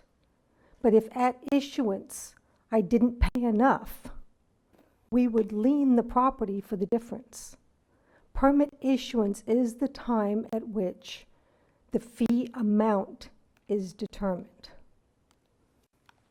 Not permit application, permit issuance. And the code is very clear on that, and it has not changed since 1986. Okay, but a person could pay upon application based upon our current definitions. They could pay, but if the rate goes up or they did not pay enough, at permit issuance, we would lien the property for the difference. So even if there was action to allow applications to pay, and those applications were permitted after March 4th due to the increase, that would mean that the additional would be due on that. Is that correct? That is the way our code reads. If council were to make a waiver to that would be council's discretion to waive that provision of the code. Okay. The other thing is I keep trying to make this, it doesn't seem to get out in the media, the social media, or the news journal, or the other media prints. The developers do not pay the impact fees ultimately. They are paid for by the consumers, the person who buys a home, a house, or builds a business. They pay it. It is not the developers. They may pay it up front, but they do not. They pass these on. It's just like anything else. But I'll go to Mr. Johnson. There's no secret that the impact fee issue was booted. We all know that, and then it was brought back to the table to do something about it. But you stop and look at it, and you have to look at fairness of the issue, and this isn't just for the big dogs, it's for the common citizen too. And there's confusion more than anything else of when's it applicable. We know March 4th it's applicable, but how do you do it? Now every year I attempt to get my money up front to pay my taxes so they're sitting on the desk of government by November 30th. When I'm lucky enough to do that, if it's not, it's December 1st, and the idea is the price goes up that next day. Now if it's sitting on government's table and they can't get to it, it wouldn't be fair for them to turn around and say, well, we couldn't get to it till after that time, so we're going to charge you for the next. Or license tags say my birthday's in July, and they're raising license tag fees July 1st, so I send mine in June, but they can't get to it till July 1st. So they're going to charge me the extra because government wasn't efficient enough. My barber called me, and I've talked to I don't know how many people. I've spent probably, in my mind, between talking to people in my mind, 20 to 30 hours, and I asked him, and he called me about this same issue. He used to be my barber, he retired. I says, but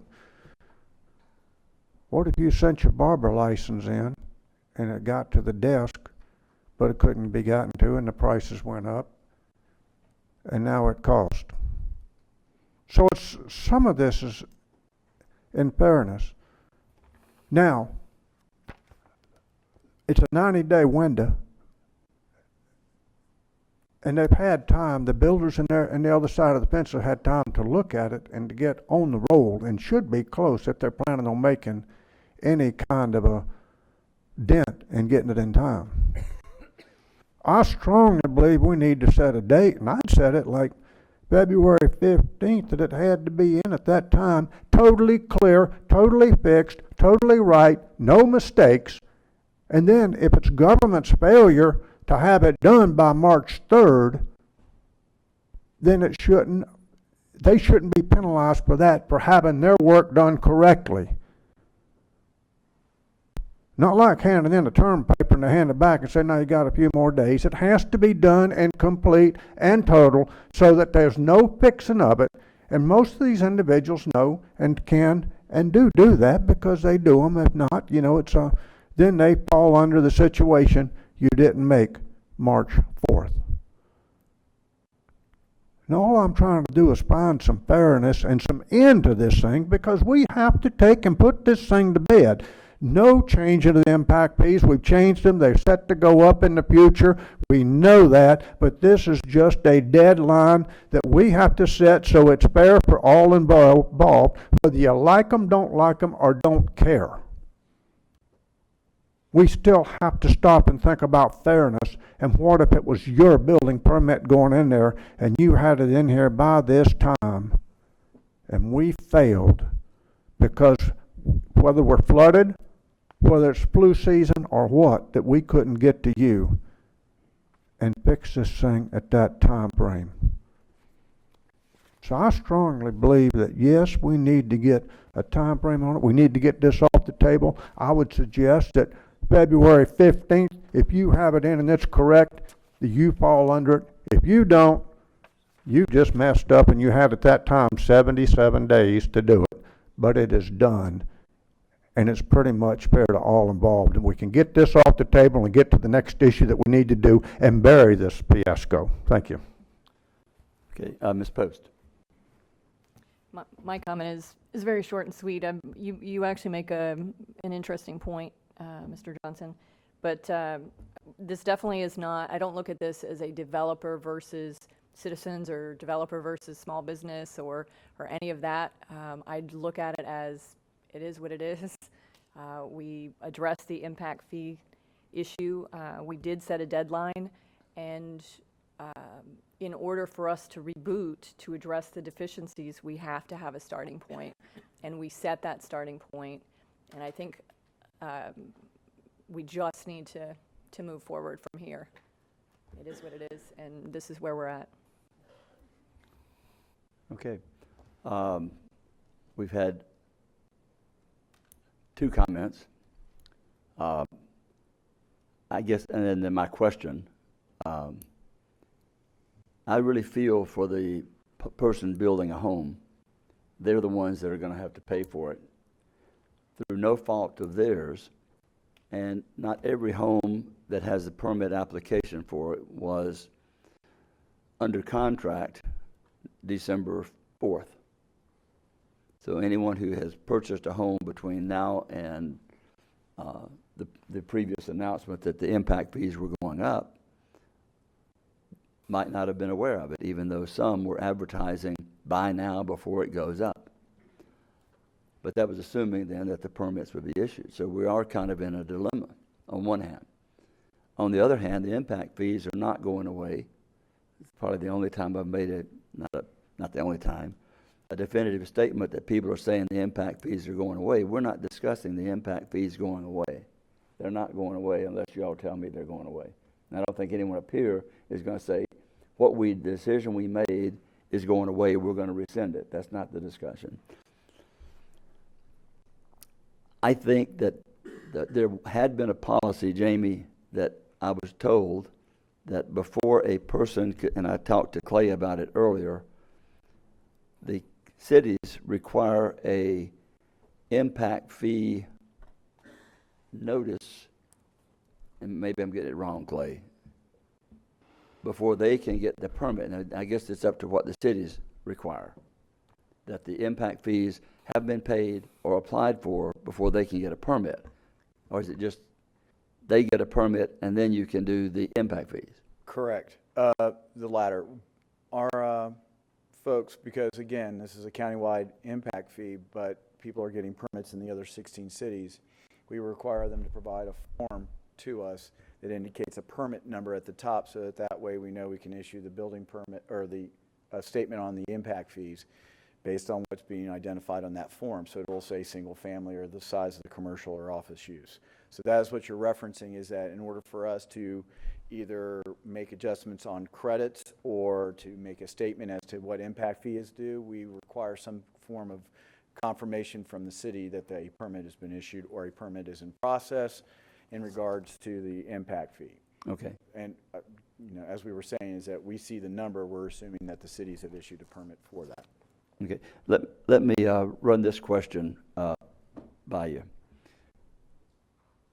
If a person has a permit application, as long as it's approved by March 3rd, they can pay the old rate. If they have a permit application that's not approved prior to that, it gets the current rate that we've adopted. Isn't that correct? That's the way the code reads, yes, sir. Current rate that we've adopted going forward.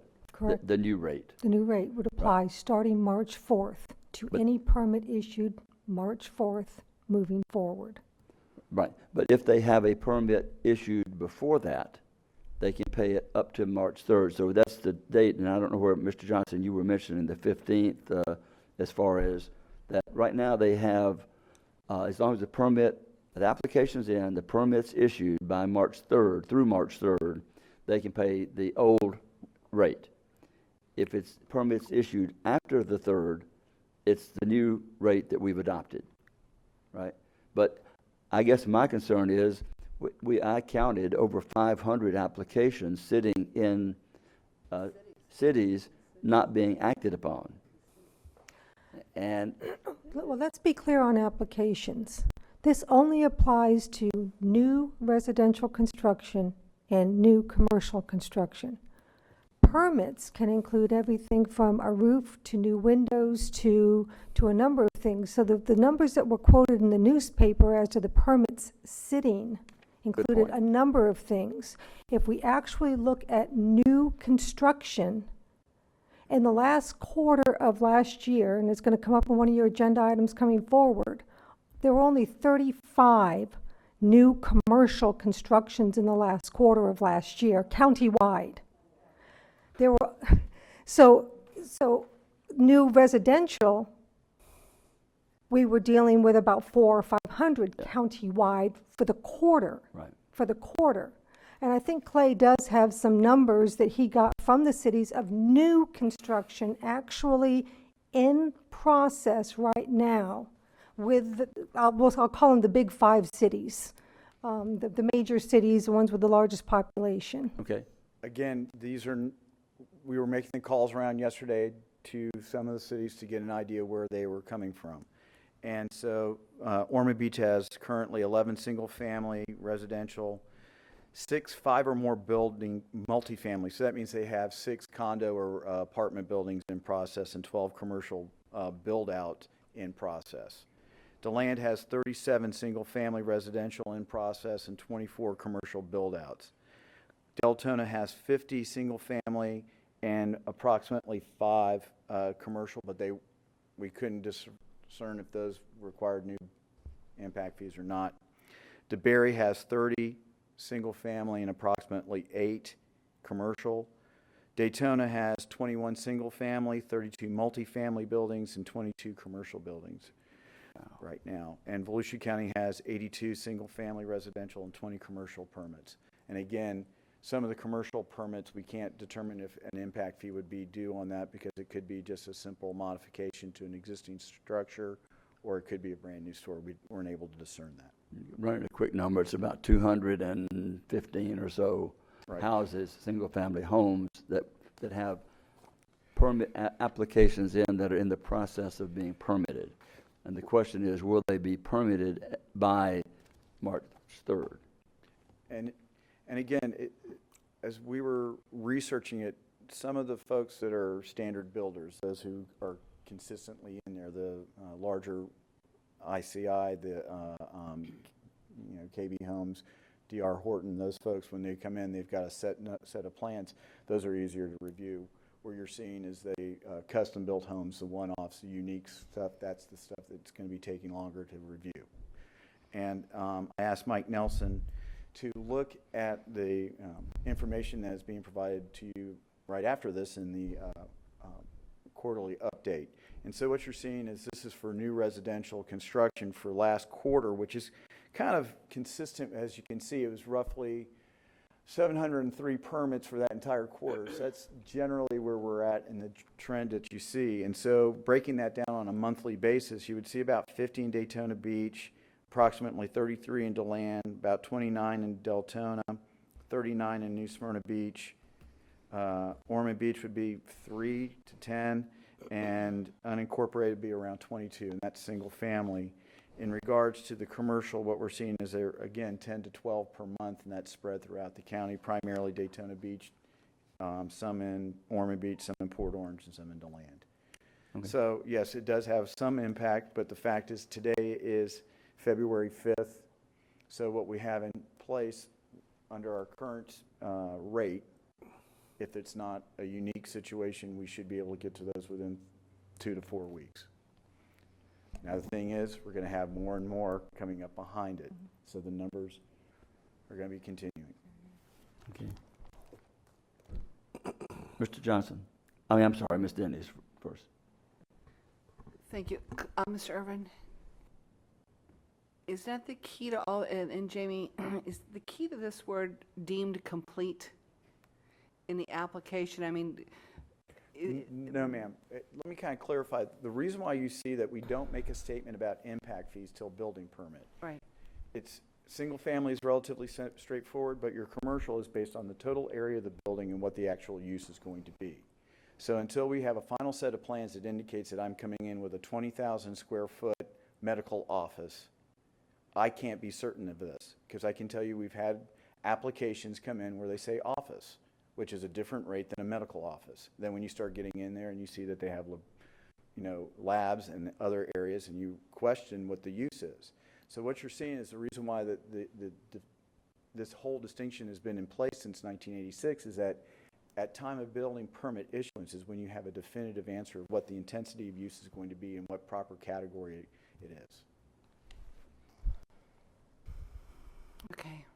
The deemed complete, though, Ms. Denny's, it to a certain extent is an issue. That's what I as Mr. Irvin pointed out, when you're dealing with tract homes, the DR Hortons, the KB Homes, ICI, you customize the interior, but the truth of the matter is from a mechanical, engineering, electrical, plumbing, they're pretty standard, and the cities and the county have seen the plans before. The building plans examiners have seen those plans. They verify that there have been no major changes to those plans, and those usually are out within 5 days. Daytona assures us that for Latitudes and for Mosaic, they are turning the plans out in about 5 days. Your custom homes are going to be a little bit different. They've never seen the mechanical drawings for the air conditioning system. They've never seen the electrical drawings to verify that the loads are all appropriate. They've got to analyze those, so those are going to take longer. And of course, with commercial, it's even more complicated. And not all plans examiners are alike. You have residential plans examiners, and you have those that have the experience and the testing to be commercial plans examiners. So depending on, again, as the load comes into the different jurisdictions, I can't tell you how many commercial they have in Daytona. However, Florida law was changed a number of years ago. You can hire your own private plans examiner and then walk in, and the city must issue the building permit. And I just want to I want everybody to understand that. If I'm a commercial big guy, and I know I've got something coming, and I know these impact fees are going to go up, and I heard about it in October during the presentations, and I heard the county council make the decision to advertise the ordinance in November, and I heard the ordinance being adopted in December, and I know I've got something going through. I'm weighing the odds of how quickly I can get it through the city and whether I should go ahead and pay for a private plans examiner to get it done quicker so that I have my permit by March 3rd, which is a Sunday, I think. So actually it'd be March 1st because nobody issues permits on Sundays. So I mean, I know this is a difficult issue, and the reason it hasn't come up and the reason that the county has accepted the impact fees is because they haven't gone up. And so when Clay's office then makes the analysis for single-family homes, at the very least, they haven't changed. So if I came in as a KB home developer and paid the fees at the time I applied for the permit, it didn't matter for the last 10 years. And why would we, the county, turn away the money coming in early? That's a good point. Okay. Mr. Johnson. Thank you. Maybe there's some wasn't clear enough, but the way I look at it, once again, we're back to fairness, and that gives 10 days for people to wrap up whatever they're doing, and most of them are done within 2 weeks. But if somebody has it done by the 15th, it is correct, their surveys are correct, their building stuff is correct, and it takes the extra 2 weeks, which is, like I said, the custom, the private person, they shouldn't be penalized if they have it all in place. Not do something to where you bring it back to, no, this is wrong, this is wrong, this is wrong, you have to fix it. No, it's not right. Now you have to start over again, and you're under the new fee. But a cutoff date to where we can say, here it is, you've got it all done correctly. Now, we're moving forward, and you know, here we sit. Well, let me try to clear this up in my mind, Mr. Johnson. If you're talking about the permit or the application by the 15th.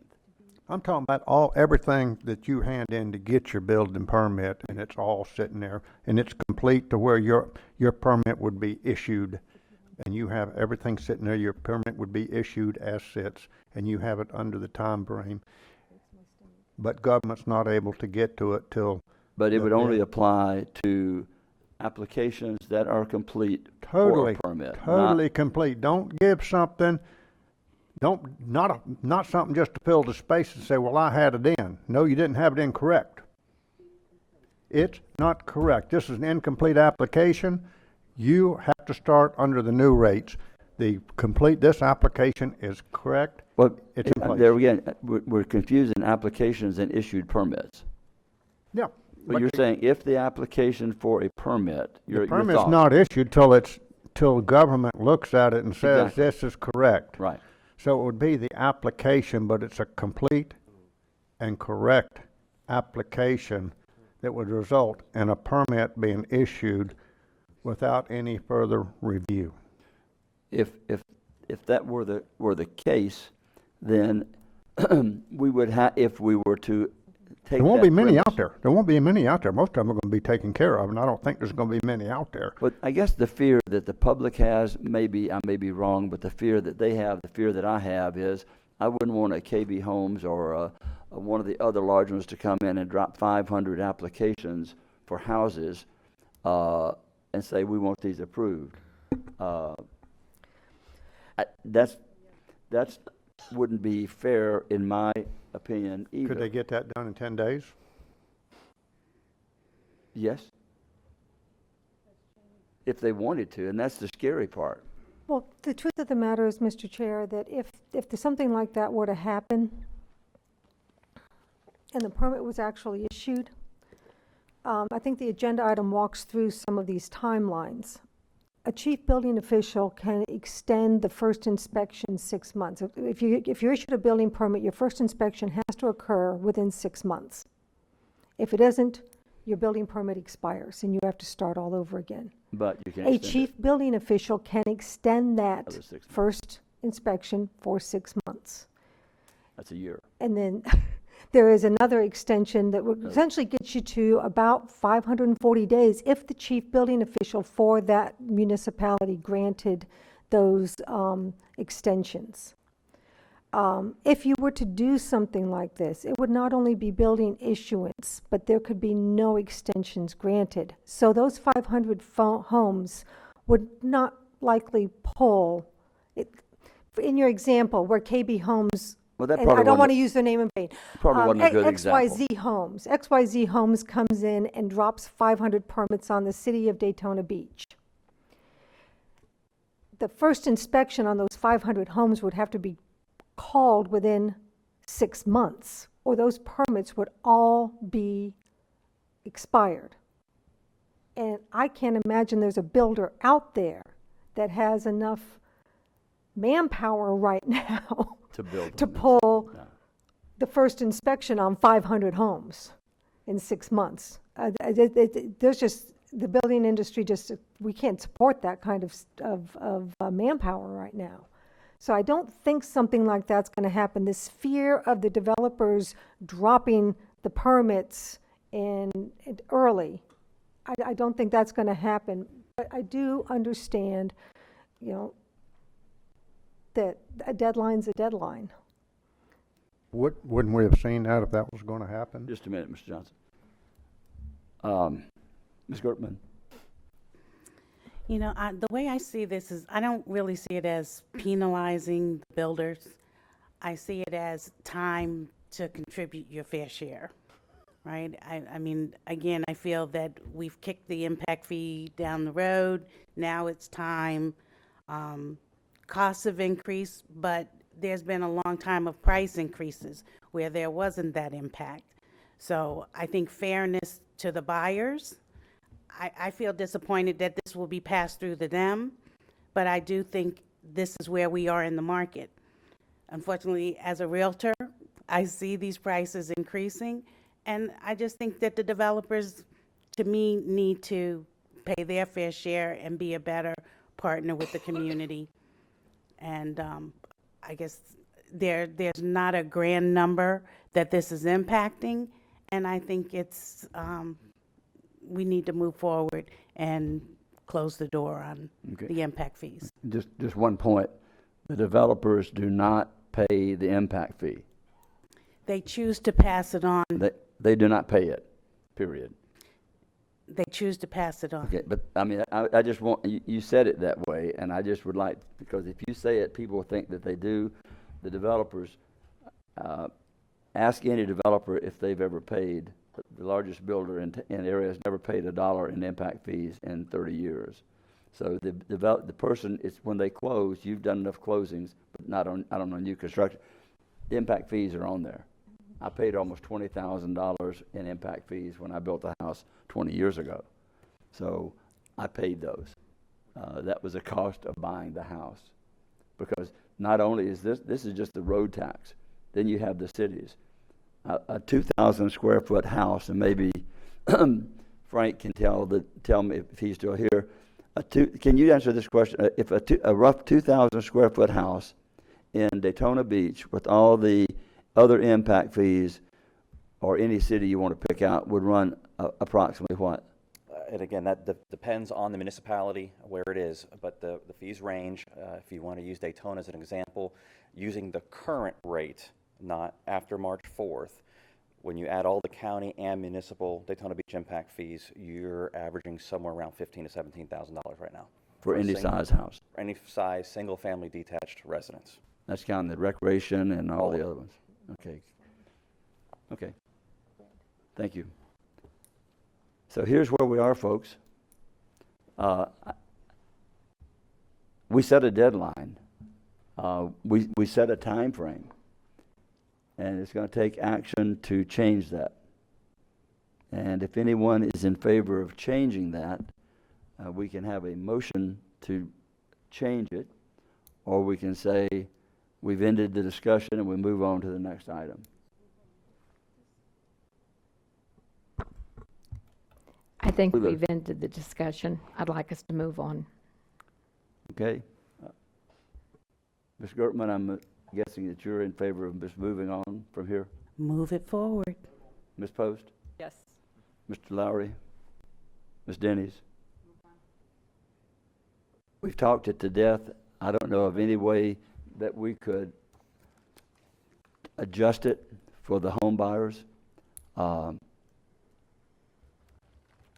We did what we said we would do. We increased the impact fees. We set it with a time frame that everyone was aware of.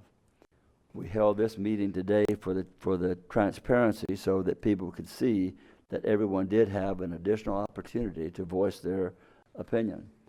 Now, I'm expecting that all of you who see us doing what we're doing will go out actively and campaign for the passing of the half-cent sales tax. I knew the answer, Mr. Strickland. So with that, we will move on to item number 8. 9. Sorry.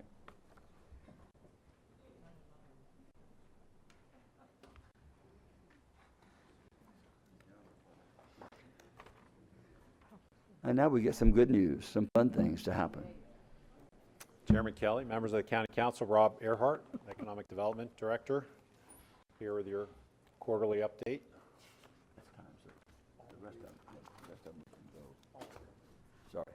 Sorry, Rob. No problem. We'll jump right in with a slide that we typically share with you in February. It's a comparison of the newest private industry annual average wage for Volusia County, the state of Florida, and the United States. In particular, the wage that you see for Volusia County is the base wage that Enterprise Florida uses to establish any consideration for state-based incentives. So when you hear the QTI tax refund program or Qualified Targeted Industry Tax Refund Program, you have to hit a 15% threshold above the established average for the county. That's the number for Volusia County that the state will use. By contrast, there's another annual average wage, and that includes all industries. So it includes public sector entities as well. And so it's a higher number, and you can see how Volusia County stacks up in comparison to surrounding counties for Volusia County. Or I should say counties that surround Volusia County. And if you're interested, the annual average wage for Volusia County is number 31 out of 67 in the state of Florida. If you look just to the right of Volusia, St. Johns County is number 16. So they are in the top quartile of counties in terms of their annual average wage. So hearing that, you might say, well, what if we wanted to aspire to achieve some wage similar to that? That would be quite a lift. So we came up with 2 interim considerations, one of which is if you wanted to increase Volusia County's annual average wage by 1%, we would need just over 1,800 jobs, new to Volusia County jobs that pay $75,000 a year. 1,860 jobs that pay $75,000 a year to increase just 1% or $390. If we wanted to look at it a little differently and say, okay, we can't aspire to be in the top quartile, but we want to get to number 25, we would need to raise our annual average wage by $1,000. And that would require just over 4,800 jobs, again, at $75,000 a year. So that really brings into focus, I hear a lot of conversation about annual average wage, and I'm at the head of the line that we need to continue to do what we can do to assist private industry to wage or raise their wage. But in the end, it's private industry that determines what the wage is, not local government. And so I think those numbers just put it into context. If you look all the way to the right, you see Brevard County, they're number 7. So if I could go to the next slide, you can see Brevard all the way to Palm Beach. Those are the only 6 counties. I hear our wage compared to the state of Florida quite a bit. So in a state with 67 counties, less than 10% have an annual average wage that's at or above the state. So I'm not saying we shouldn't aspire to that, but again, I think it puts some context to it. And when you look at those counties and you think about them and their characteristics, each one of them has a seaport. We don't have a seaport. Seaports make a huge difference in terms of the type of industry that you can attract. If you look at those counties and you really start to delve into their business community, they all have quite a number of headquarters facilities. Headquarters facilities like Security First and Brown & Brown. Those middle management jobs the headquarters bring are really provide quite a lift to your annual average wage. And if you look at the 3 counties, Duval, Hillsborough, and Miami-Dade, I just know from my personal work experience, Duval has 3 Navy bases. Hillsborough has 2 of the 10 unified combatant commands on the planet. And Miami-Dade has a number of military installations as well. So those federal agencies certainly contribute to these 6 counties being above the annual average wage for the state. So I think I've said enough about that. We'll move on to labor statistics. Just in review, Laos, local area unemployment statistics, is a survey, and it's done regularly, and it's done at the home. And so you can see what the numbers are for Volusia County, and it is available on the county level. By comparison, the next slide, CES, current employment statistics, also a survey, is done at the employer. So the difference in numbers are partially attributed to the fact that you do a survey at someone's home versus you do a survey at someone's workplace. In addition, the CES data does not include non-employee employers. So that speaks to a large part of the difference in the number. And finally, this is an MSA survey number. It's not a county number. The next 2 slides are Laos statistics for our largest cities, those with a population over 25,000. Just to let you know, the next time I'm here presenting this presentation, you'll see New Smyrna Beach on this list. We'll basically remove Volusia County from the upper left. Their population now allows us to capture this data for that city. So moving on to residential construction permits. I think there's been quite a bit said about that already. But to just throw some percentages out there, the actual number of permits is a 39% increase over the prior year. Obviously, we did not achieve the hoped for 3,000 number. And in terms of the total value of those permits, it's a 37% increase over prior year. And looking at commercial new construction permits, it's an up-down proposition. I wanted to point out that if you compare 2018 to 2017, it's actually a 16% decline in terms of total dollars. But if you recall, there was a permit in 2017 that represented the Proto Group project on the beach in Daytona. If you took that one permit out at roughly $202 million, it's a great project. It's a viable permit. But if you just took that one, it has a tendency to skew the data. If you just took the one out, there would be a 74% increase in comparing all the other commercial permits, 2018 over 2017. You said 74% decrease? Increase. Increase. 74% increase as compared to a 16% decrease with that permit in. Okay.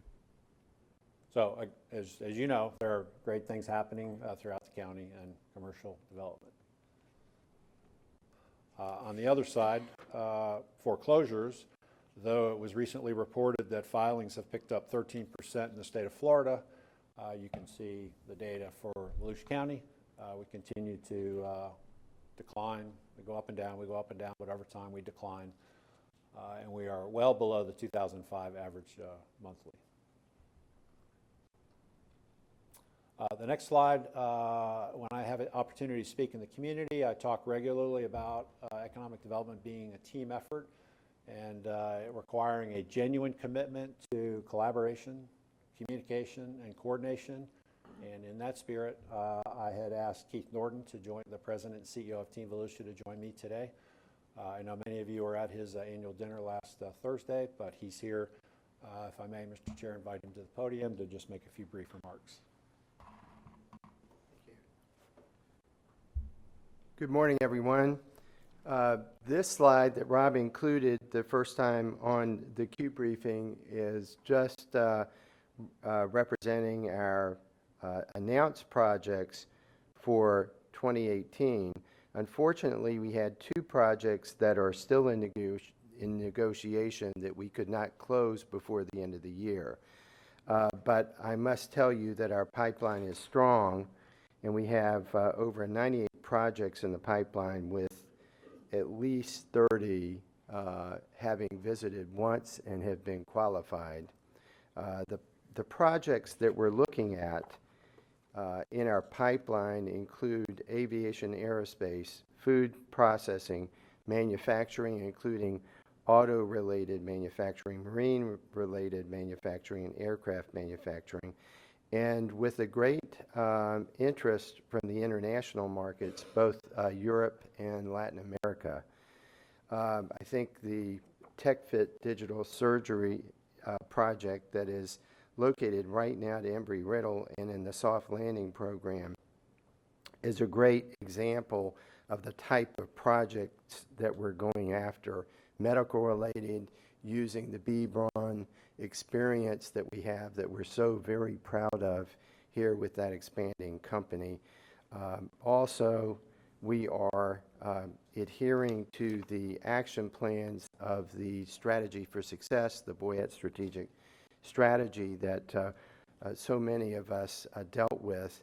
And 2 very exciting action plans are currently undergoing. We've hired Quest Consulting, which is a McKellum Sweeney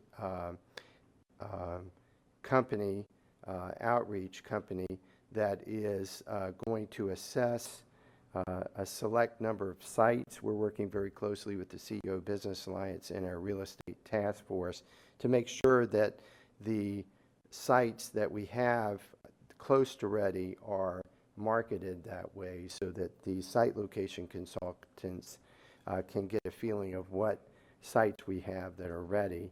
And then Ryan Consulting has been hired to do a comparative incentive analysis that was recommended by Boyette so that we would know, our local cities would know what incentive programs are being used by our competitor cities. As far as outreach, we're continuing to do a great amount of outreach in aviation and aerospace, as well as medical device for B. Braun. But I'm very excited to let you know the good news is that we are working collaboratively with Space Coast EDC in Brevard County to exhibit jointly at the Satellite 2019 show in Washington, which is a great move with everything that's going on in Brevard County and our interest in the space industry. I'm happy to answer any questions you may have. I just have one other slide. Thank you. For you, and that's, you can stay right here. Sure. That's just to share with you that Dr. Snaith from UCF will be our featured speaker this Friday. We'll have our typical quarterly community meeting beginning at 7:45 breakfast. The meeting kicks off at 8 o'clock. We'll have you out of there by 9 a.m. I hope you can join us. Dr. Snaith is, in my opinion, he's a comedian trapped in an economist's body, and he can make these numbers sing like no one else. So, well, thank you. I certainly will be there, and I'm sure others will as well. Thank you. Rob, just one point that you and I had a discussion about it, I guess, at the last quarterly update, and that was the total number of new starts of housing for this year. And I think I said they wouldn't make the 3,000. Did I congratulate you on that prediction? I'm sorry that I'm correct. That was 2758 if my math is correct. But when you look at that compared to 6 and 7, when it was over 6,000, and the numbers that were done in 1 year, it wasn't done, it took the next 6 years or 7 to even equal that 6,000, back during the, maybe not quite that I much. believe it was 2003, 4, and 5. If you add those together, divided by 3, over 6,000 average Wow. for each year. For those years. You're right. We're And- not even and back at we're half not of even that. back to half on the, where we were in the building, quote, boom, which led to the Depression. I don't know that it led to the Depression. Something else must have. Anyway, thank you very much. Ms. Dennis, do you have a question? For conversation, I'm looking at these in, Mr. Rechtenwald, Council, what I'd like to do going forward is ask Team Volusia to present to the council on a separate agenda item the projects that they have worked on for, let's take a look at the last 3 to 4 years, and the projects that they have brought in. And I guess the thing that's so glaring to me is what we call, with all due respect, project wins, when the first page of the report shows our average annual salary for private industry is $37,740 on page 3, and all industry average is $39,060 on page 4. But 2 of the projects brought in that we're considering a project win is well under the minimum annual wage for Volusia County. So while we're talking these big numbers and how many we need, it's time we get off of retail and we get on with some real. So what I'm asking Mr. Rechtenwald and Council, I would like to have Team Volusia do a presentation to the council. We're an investor at the $250,000 level. We have Amendment 10 looming over us. We have got to look, we're talking about efficiencies.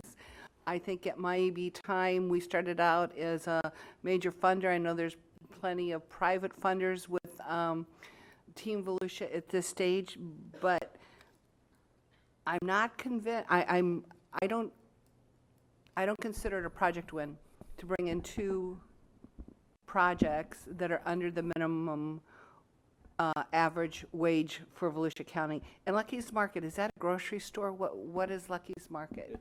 It's a grocery chain out of Colorado that's upscale, probably below Trader Joe's, but they do offer a lot more than a normal. It's something in Ormond Beach. When we fought, we begged, pleaded, and whatever we could do to fill that spot sitting on Granada. I called the managing partners twice, and we offered everything we could to get that spot because it's sitting in prime location in Granada, and I'm tickled to death that we have it, and so is everybody in Ormond Beach. So don't say we don't need that one, Ms. Dennis. I'm sorry. No, I'm not saying that. What I'm saying, Mr. Chair, is looking at these numbers from a comprehensive county report, no matter where this was or what the name of the company is, if our goal is to increase the average annual wage and recruit the businesses that are really going to have an impact for Volusia County, I don't know that I personally would put those in the win category. And Mr.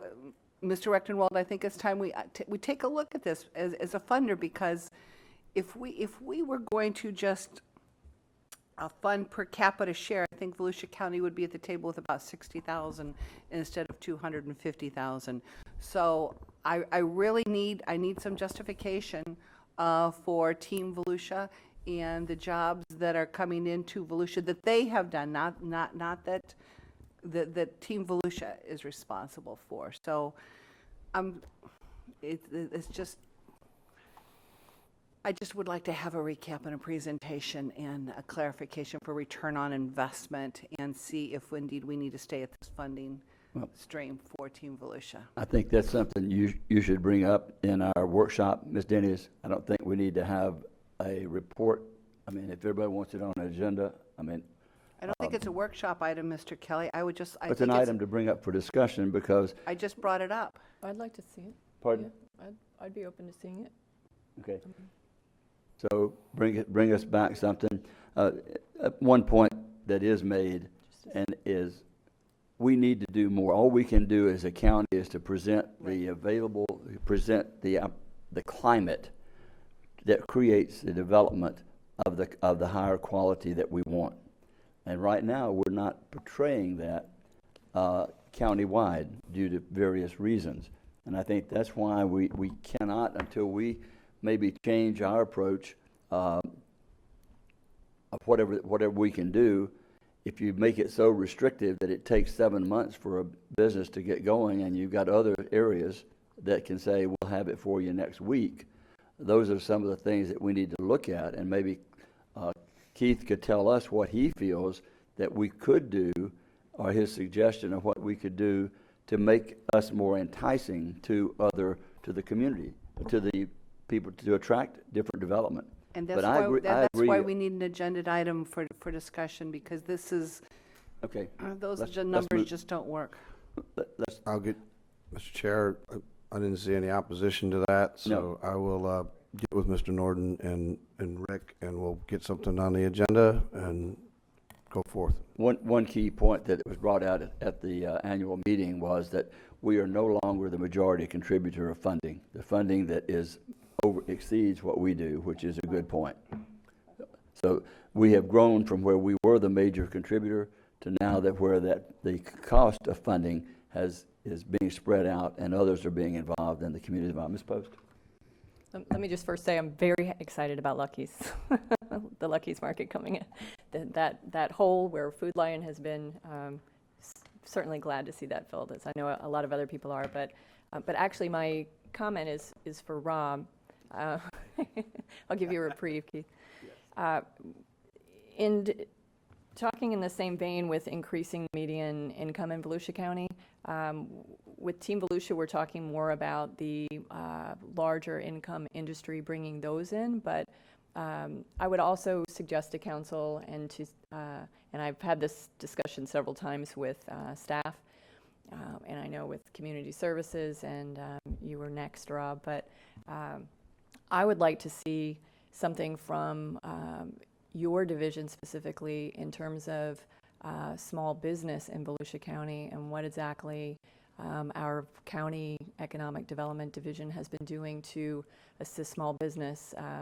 My understanding, and maybe you can answer this, because my understanding was that 90% of business in Volusia County currently is small business, but then I heard 80% the other night. So somewhere within there, the larger percentage, what would you say?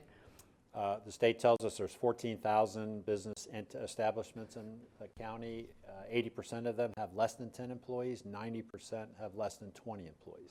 Okay, so 90% of business in Volusia County has less than 20 employees. And I would love to see and to possibly discuss where we can take that as a county in actually assisting the small businesses that are here working. These are the families that are here already integrated and make up our community, and see what we can do to assist them to really grow and help raise that median income. I'm happy to bring that back as part of the next quarterly presentation, or earlier than that, if that's preference. Okay. And I think the difference when you use the number of employees being small, then you look and say, well, what percent of dollars do they create and generate, and what impact do they have?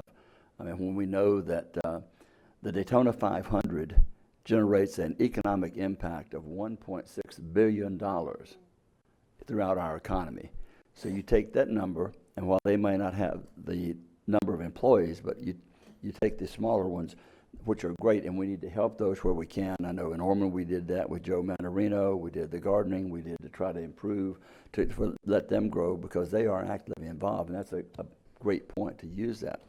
But we're never going to get to St. John's level of 45,000 when we are only having the small numbers. So we need to get some of the big ones. But they both need to be worked on, and so that's my suggestion, is if we are having that discussion on the other level, I would love to also have us that discussion on the lower level as well, so that we're having that discussion at the same time. But and we do, and I think we do have programs for people to grow their business.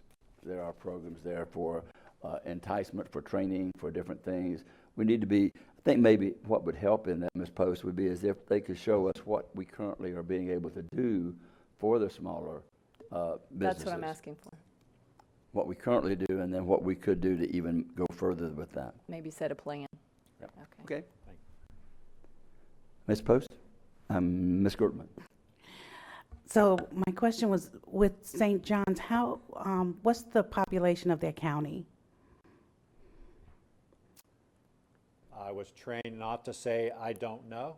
Okay. So, Charles It's Hargrove will it's under appreciate that. ours. Well, I'm sure significantly less Okay, I'll than, find less out. than ours, and Yes. I think that county is, the housing values and everything is much greater than ours, so. Median I don't, income. You know, I don't know that comparing ourselves at that level, I think something that's more comparable might be more relevant.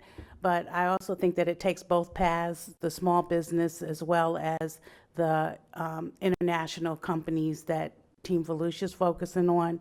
And I don't know that you can equate their value in the way that we're trying to, as though they should bring some high quality item each time. I think it takes a longer time to invest, nurture, and create that business.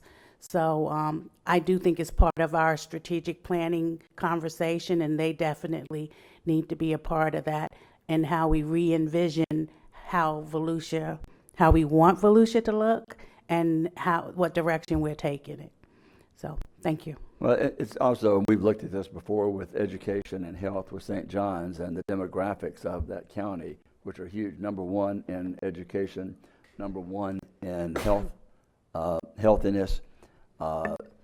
Their percent of their educational demographics are huge. I mean, we were at 33% that have a AA degree or higher in Volusia County. And I'm sure they're not very diverse. Pardon? I'm sure it's not a very diverse county either. So being smaller and not as inclusive. And it's also right there in the level of Jacksonville, Duval County. So Ponte Vedra is part of St. Johns County. That's where a lot of their numbers are. I'm sure they indexed that in from Jacksonville. Okay. Thank you. We'll move on.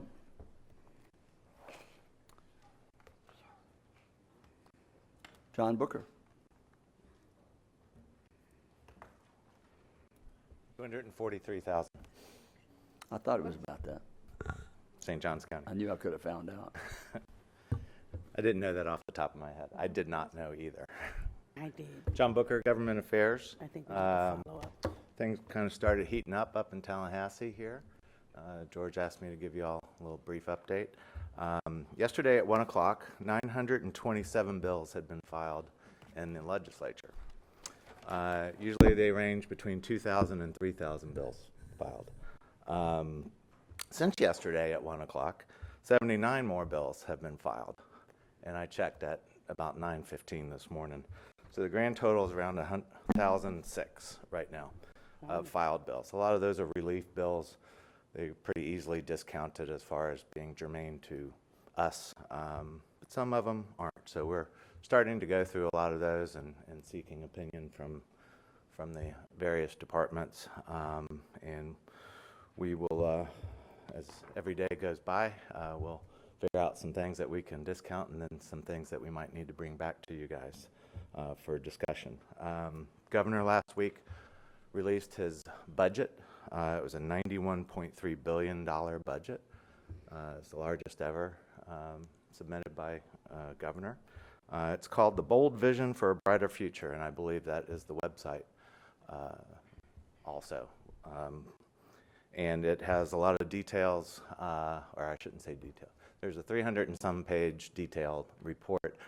There are a bunch of summaries on how it affects the vision for transportation, health, the whole gambit of what the legislature does.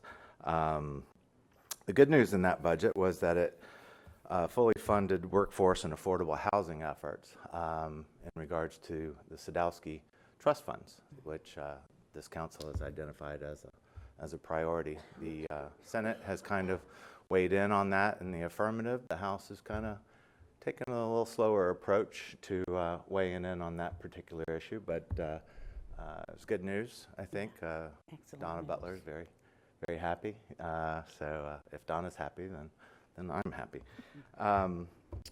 So it also maintained funding for the Florida Job Growth Grant Fund, which was another vehicle for the counties and cities to apply for funds that might not be funded. There's a little bit more debate on how that's going to look at when the sausage really starts getting to be made here, and because a lot of these proposals were born out of decisions and presentations done back in October prior to the election by the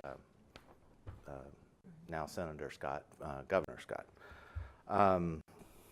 It also provided some additional dollars for nutrient reductions, septic to sewer, wastewater improvements, and so again, this is a blueprint. The committee weeks started back up this week, so a lot of the presentations by the governor's staff is being made to the House and the Senate, the relevant subcommittees and committees, just kind of weighing it out. Like I said, I think the website really became active maybe Thursday night of last week. So anyway, that's still hanging out there, and you know, the dance is beginning, so to speak. So there were two items in your agenda packets. One was the appropriation that we had asked for, which you all had adopted, was in regards to some property near the airport. On advice of our lobbyists, we kind of restructured that. That was an original $10 million request. We tried to perhaps skinny it up just a little bit and you know, maybe not go for the eating the whole apple, but a portion of it, and made it more towards a water project as opposed to a transportation project. So if you have any particulars on how that was structured, again, our lobbyists and Tad and Rick talked about some of the particulars, and I'm Basically, sure let me just jump in on that. You know, I think they felt that asking for $10 million all at once was not going to go well, and that project, as you know, will require large stormwater features. It sits at in an area that's kind of a headwater area. So the idea we felt would be, and the strategy that we talked with Southern Strategies about, would be to let's go ahead and go after the water part of it. Well, because we're already asking for transportation dollars for Williamson. Of course, we'll be pounding on the DOT for PGA Bridge and other things as well. So we thought it would be better to go after doing the large stormwater feature that will be required for that project. So that's where we're heading with that. Yep. The other item which we've added was the last part of the Williamson northward extension. It's about a mile, I believe, from Han to Strickland. So we're looking at trying to wrap that up. We received funding from the legislature and from the state last year in that regard, and we were able to identify that might is far along enough that we could ask for some more funding, and so that's also part of. I'm assuming we need to. Well, it's an adopt that alteration into- to what we had presented before, so it is a little bit of a change to our official legislative agenda. So I would ask that the council, if you agree with these strategic moves, just make a motion and approve that. Is there? Move to approve. Motion made by Post to amend the legislative items as referenced, and second was Ms. Wheeler. Any objection to that motion? Hearing none, the motion passes unanimous. Thanks, John, for keeping us informed. All right. And there's one more item. Yeah, John, go ahead. All right. In the legislature, there was a bill that was offered by Senator Brandis. He's out of St. Petersburg. It's in regard to referendums and the date of referendums. currently, that committee, it was referenced to 3 committees on the Senate side.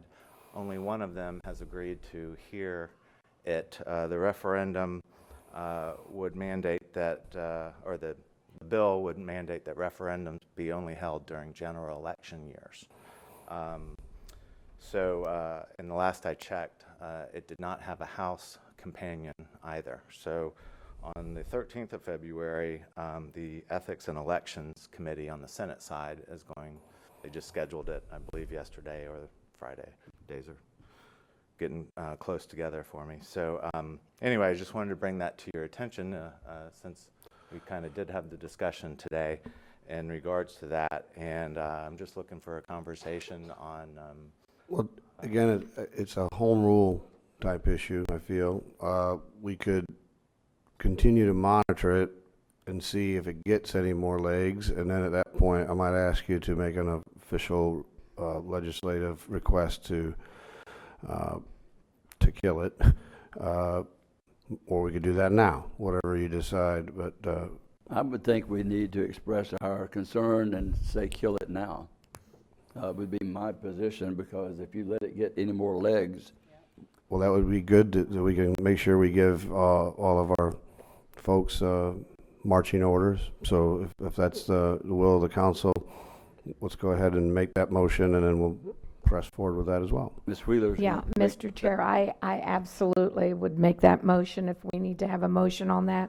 Home rule is always trying to be invaded, and we need to get this one before it even gets out the gate. Motion seconded by Mr. Lowry. Any comments on this? Okay. Any objection to the motion? Motion passes unanimous, so we'll add that one too. And whether we go ahead and use the our lobbyist, or whether we do a letter as well. We'll work on the strategy on how you want to do it, but it certainly we need to address it. Right, but this arms automatically arms our lobbyists. They know exactly where you're at. Cool. And interesting, Osceola County is planning something very similar. And Did you read what I just wrote? No, sir. Huh? Forget what I just said. Yeah. What did I just write? Oh, I did not. So, you were there with me when they told us. I wasn't sure you were part of that. So anyway, that's on the same date, by the way. Oh, was it? I May see. I didn't hear 21st. that, Mr. Chair. Okay. So anyway, if there's any other questions, we can certainly have another little follow-up next time we have some fun together. Ms. Post. I just wanted to say, John, the communication that you've been sending, the updates now on the committees and everything is fabulous, so greatly appreciate it. We are, again, things are starting Getting to in heat the up. groove, yeah. And, well, I don't know about the groove, but, you know, everything just kind of popped there. And and we're also looking at some other technology to make it a little bit easier to send some of that stuff out, because it's a lot of, it's challenging. I appreciate the communication. Communication's good. Thank you. Awesome. Okay. I'm going to ask if we can have Joanne come and address us on item 14, and then we'll break for lunch after that, because we have presentations after that, and one is time certain, can't be heard, and then the other part of that is after that.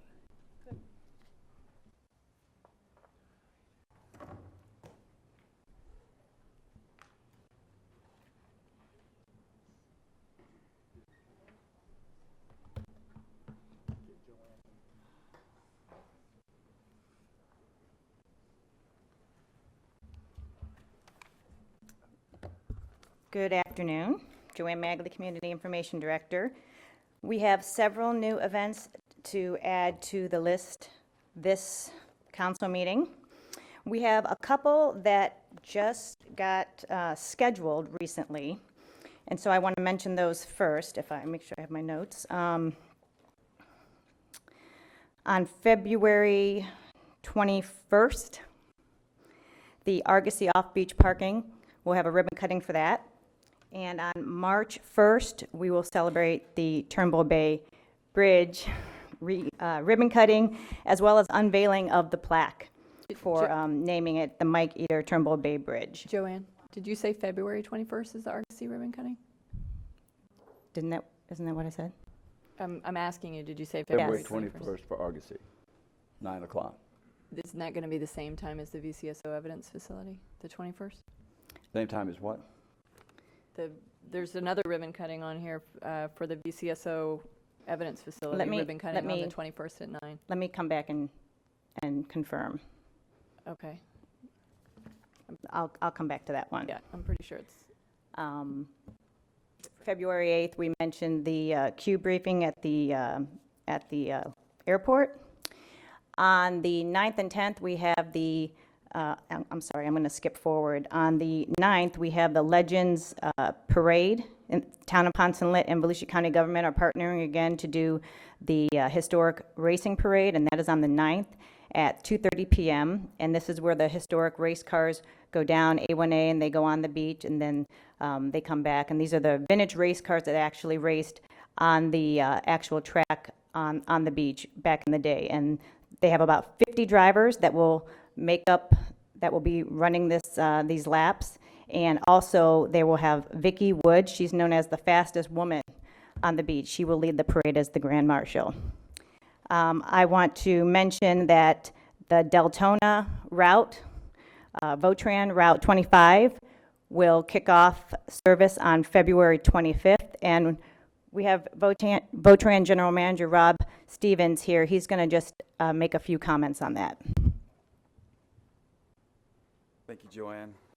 I usually say good morning, but I'll say good afternoon, Council, Mr. Chair. I want to give you a quick update. Rob Stevens, your General Manager for Votran, your Public Transportation Services. We're really excited about the kickoff on the 25th. Got a couple of things lined up. Real quickly about that route, it'll be a Monday through Saturday, 7 a.m. to 7 p.m. So we'll be starting that on the 25th. It'll have the anchor points for that will be on the west side. At the DuPont Lakes Shopping Center all the way to the east side. Well, I'm sorry, I got that the other way around. East side will be the DuPont Lakes. On the west side will be Halifax Health and your Epic, West Volusia Epic Theaters.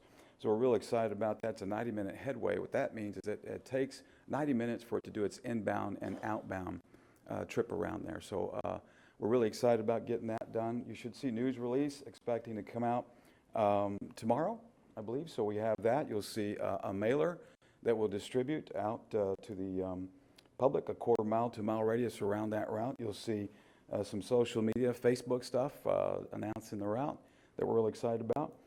January 24th will be we were at Deltona Community Expo. We were there once again this Sunday doing a brunch at the center. They have a brunch once a month there, so we're reaching out. They're letting folks know that the route's coming.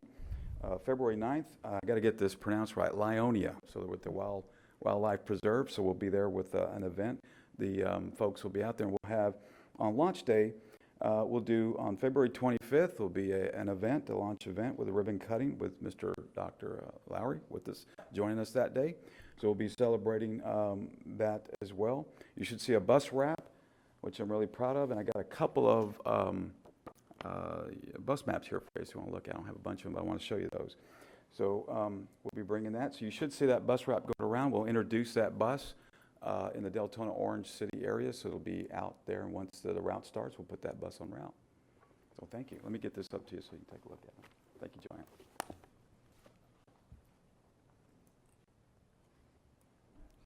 While Rob is passing that out, yes, Ms. Post, I'm sorry, I misspoke. It is February 22nd. I had the wrong date on my paper. And then just one more event that I want to run through quickly, as everybody's hungry. If Sue, you can put that up. This is the weekend for the Daytona Beach Half Marathon, and I say weekend because we've added a Saturday event. This year, the race, we have a Beach-N-It 5K on Saturday at 5 o'clock, which is on the beach by beach headquarters. And then we also have the traditional Daytona Beach Half Marathon and Lap the Track 5K, which is on Sunday the 10th. And those events start at 7:30 and 8. Here's just a few photos from last year's race of all the runners. We had over 2,500 registrants for last year's race. These are some of the medals. So the upper left is the Beach-N-It 5K on Saturday. The one with the race car is the half marathon, 13.1 mile medal. The third one is the lap the track 5K, and then it was spinning a second ago. The other one, the last one is the challenge medal, and that's the medal that you get if you do the 5K on Saturday and the 5K on Sunday, or the 5K on Saturday and the half marathon on Sunday. So that's a big thing with runners. They like to get a lot of medals, and they like them to be pretty. Jimmy Johnson, he tweeted this out just a few days ago, who's with me for the half marathon. We are in Speed Weeks. That's one of the requests that Daytona International Speedway had, was to move our half marathon so they can include it in their events. And when we do that, we have the opportunity to connect with some race car drivers who run it. So we're excited that Jimmy Johnson's running it and that he's tweeting about it. Again, what's new for this year, we're kicking off Speed Weeks. We added the additional 5K. The new course, we still begin and end inside Daytona International Speedway. What's different for the half marathon this year is when you get out of the Speedway track and run down ISB, you go over the ISB bridge, and then you make a left onto the beach. You do a short jaunt on the world's most famous beach, the hardpacked sand, but then you're coming up. Instead of turning around, you're taking a left and going up Main Street Bridge, going through on Beach Street, and then coming back up ISB. You're finishing inside one Daytona. So that's what's new this year. We have to get off the track a little quicker, but this allows us the opportunity to have that post-race party atmosphere there. And it ends, the 5K lap the track on Sunday also ends inside the Speedway. Also new this year is every participant gets a ticket for the NASCAR race that's on Sunday, February 10th. We have lots of support with volunteers and with sponsors, and just some familiar faces that are, again, helping out. We have former County Chair Frank Bruno. He's a course marshal again this year. He will be lending a hand at the start line. And Supervisor of Elections Lisa Lewis, she has a team with her elections group. Every year they help gear checks. They have a gear check station. We have our library services, our fire services, Bethune-Cookman University, Daytona State College, Embry-Riddle, Mainland. They all support with water stations around the course, and it's fitting because the library services has their water station right there at City Island. And then in closing, we again have great support with sponsorship. Again, Brown & Brown is the presenting sponsor, along with Advent Health, and we new this year is Toyota. Lots more that you can see there, and we also have Silver Airways, who is donating some airline tickets for some lucky runners. So that's all exciting there, and if there's any questions on any of the events, I'm happy to answer them. Ms. Post. That was for Joanne earlier. That's it? Okay. And it's 12:40? No, that's all I have. We're going to recess for lunch, and when can you be back here? 1:30. Well, I think Well, we can be, you could, it you can could be give a after little that, leeway it on just can't that, be give before. yourself at least a full hour, so maybe we should say Let's make it 12:50. 150. 150. Sorry. God, that's bad. Otherwise, microwavables if we're gonna do it at, We'll recess at 12:40. We will be back here at 1:50.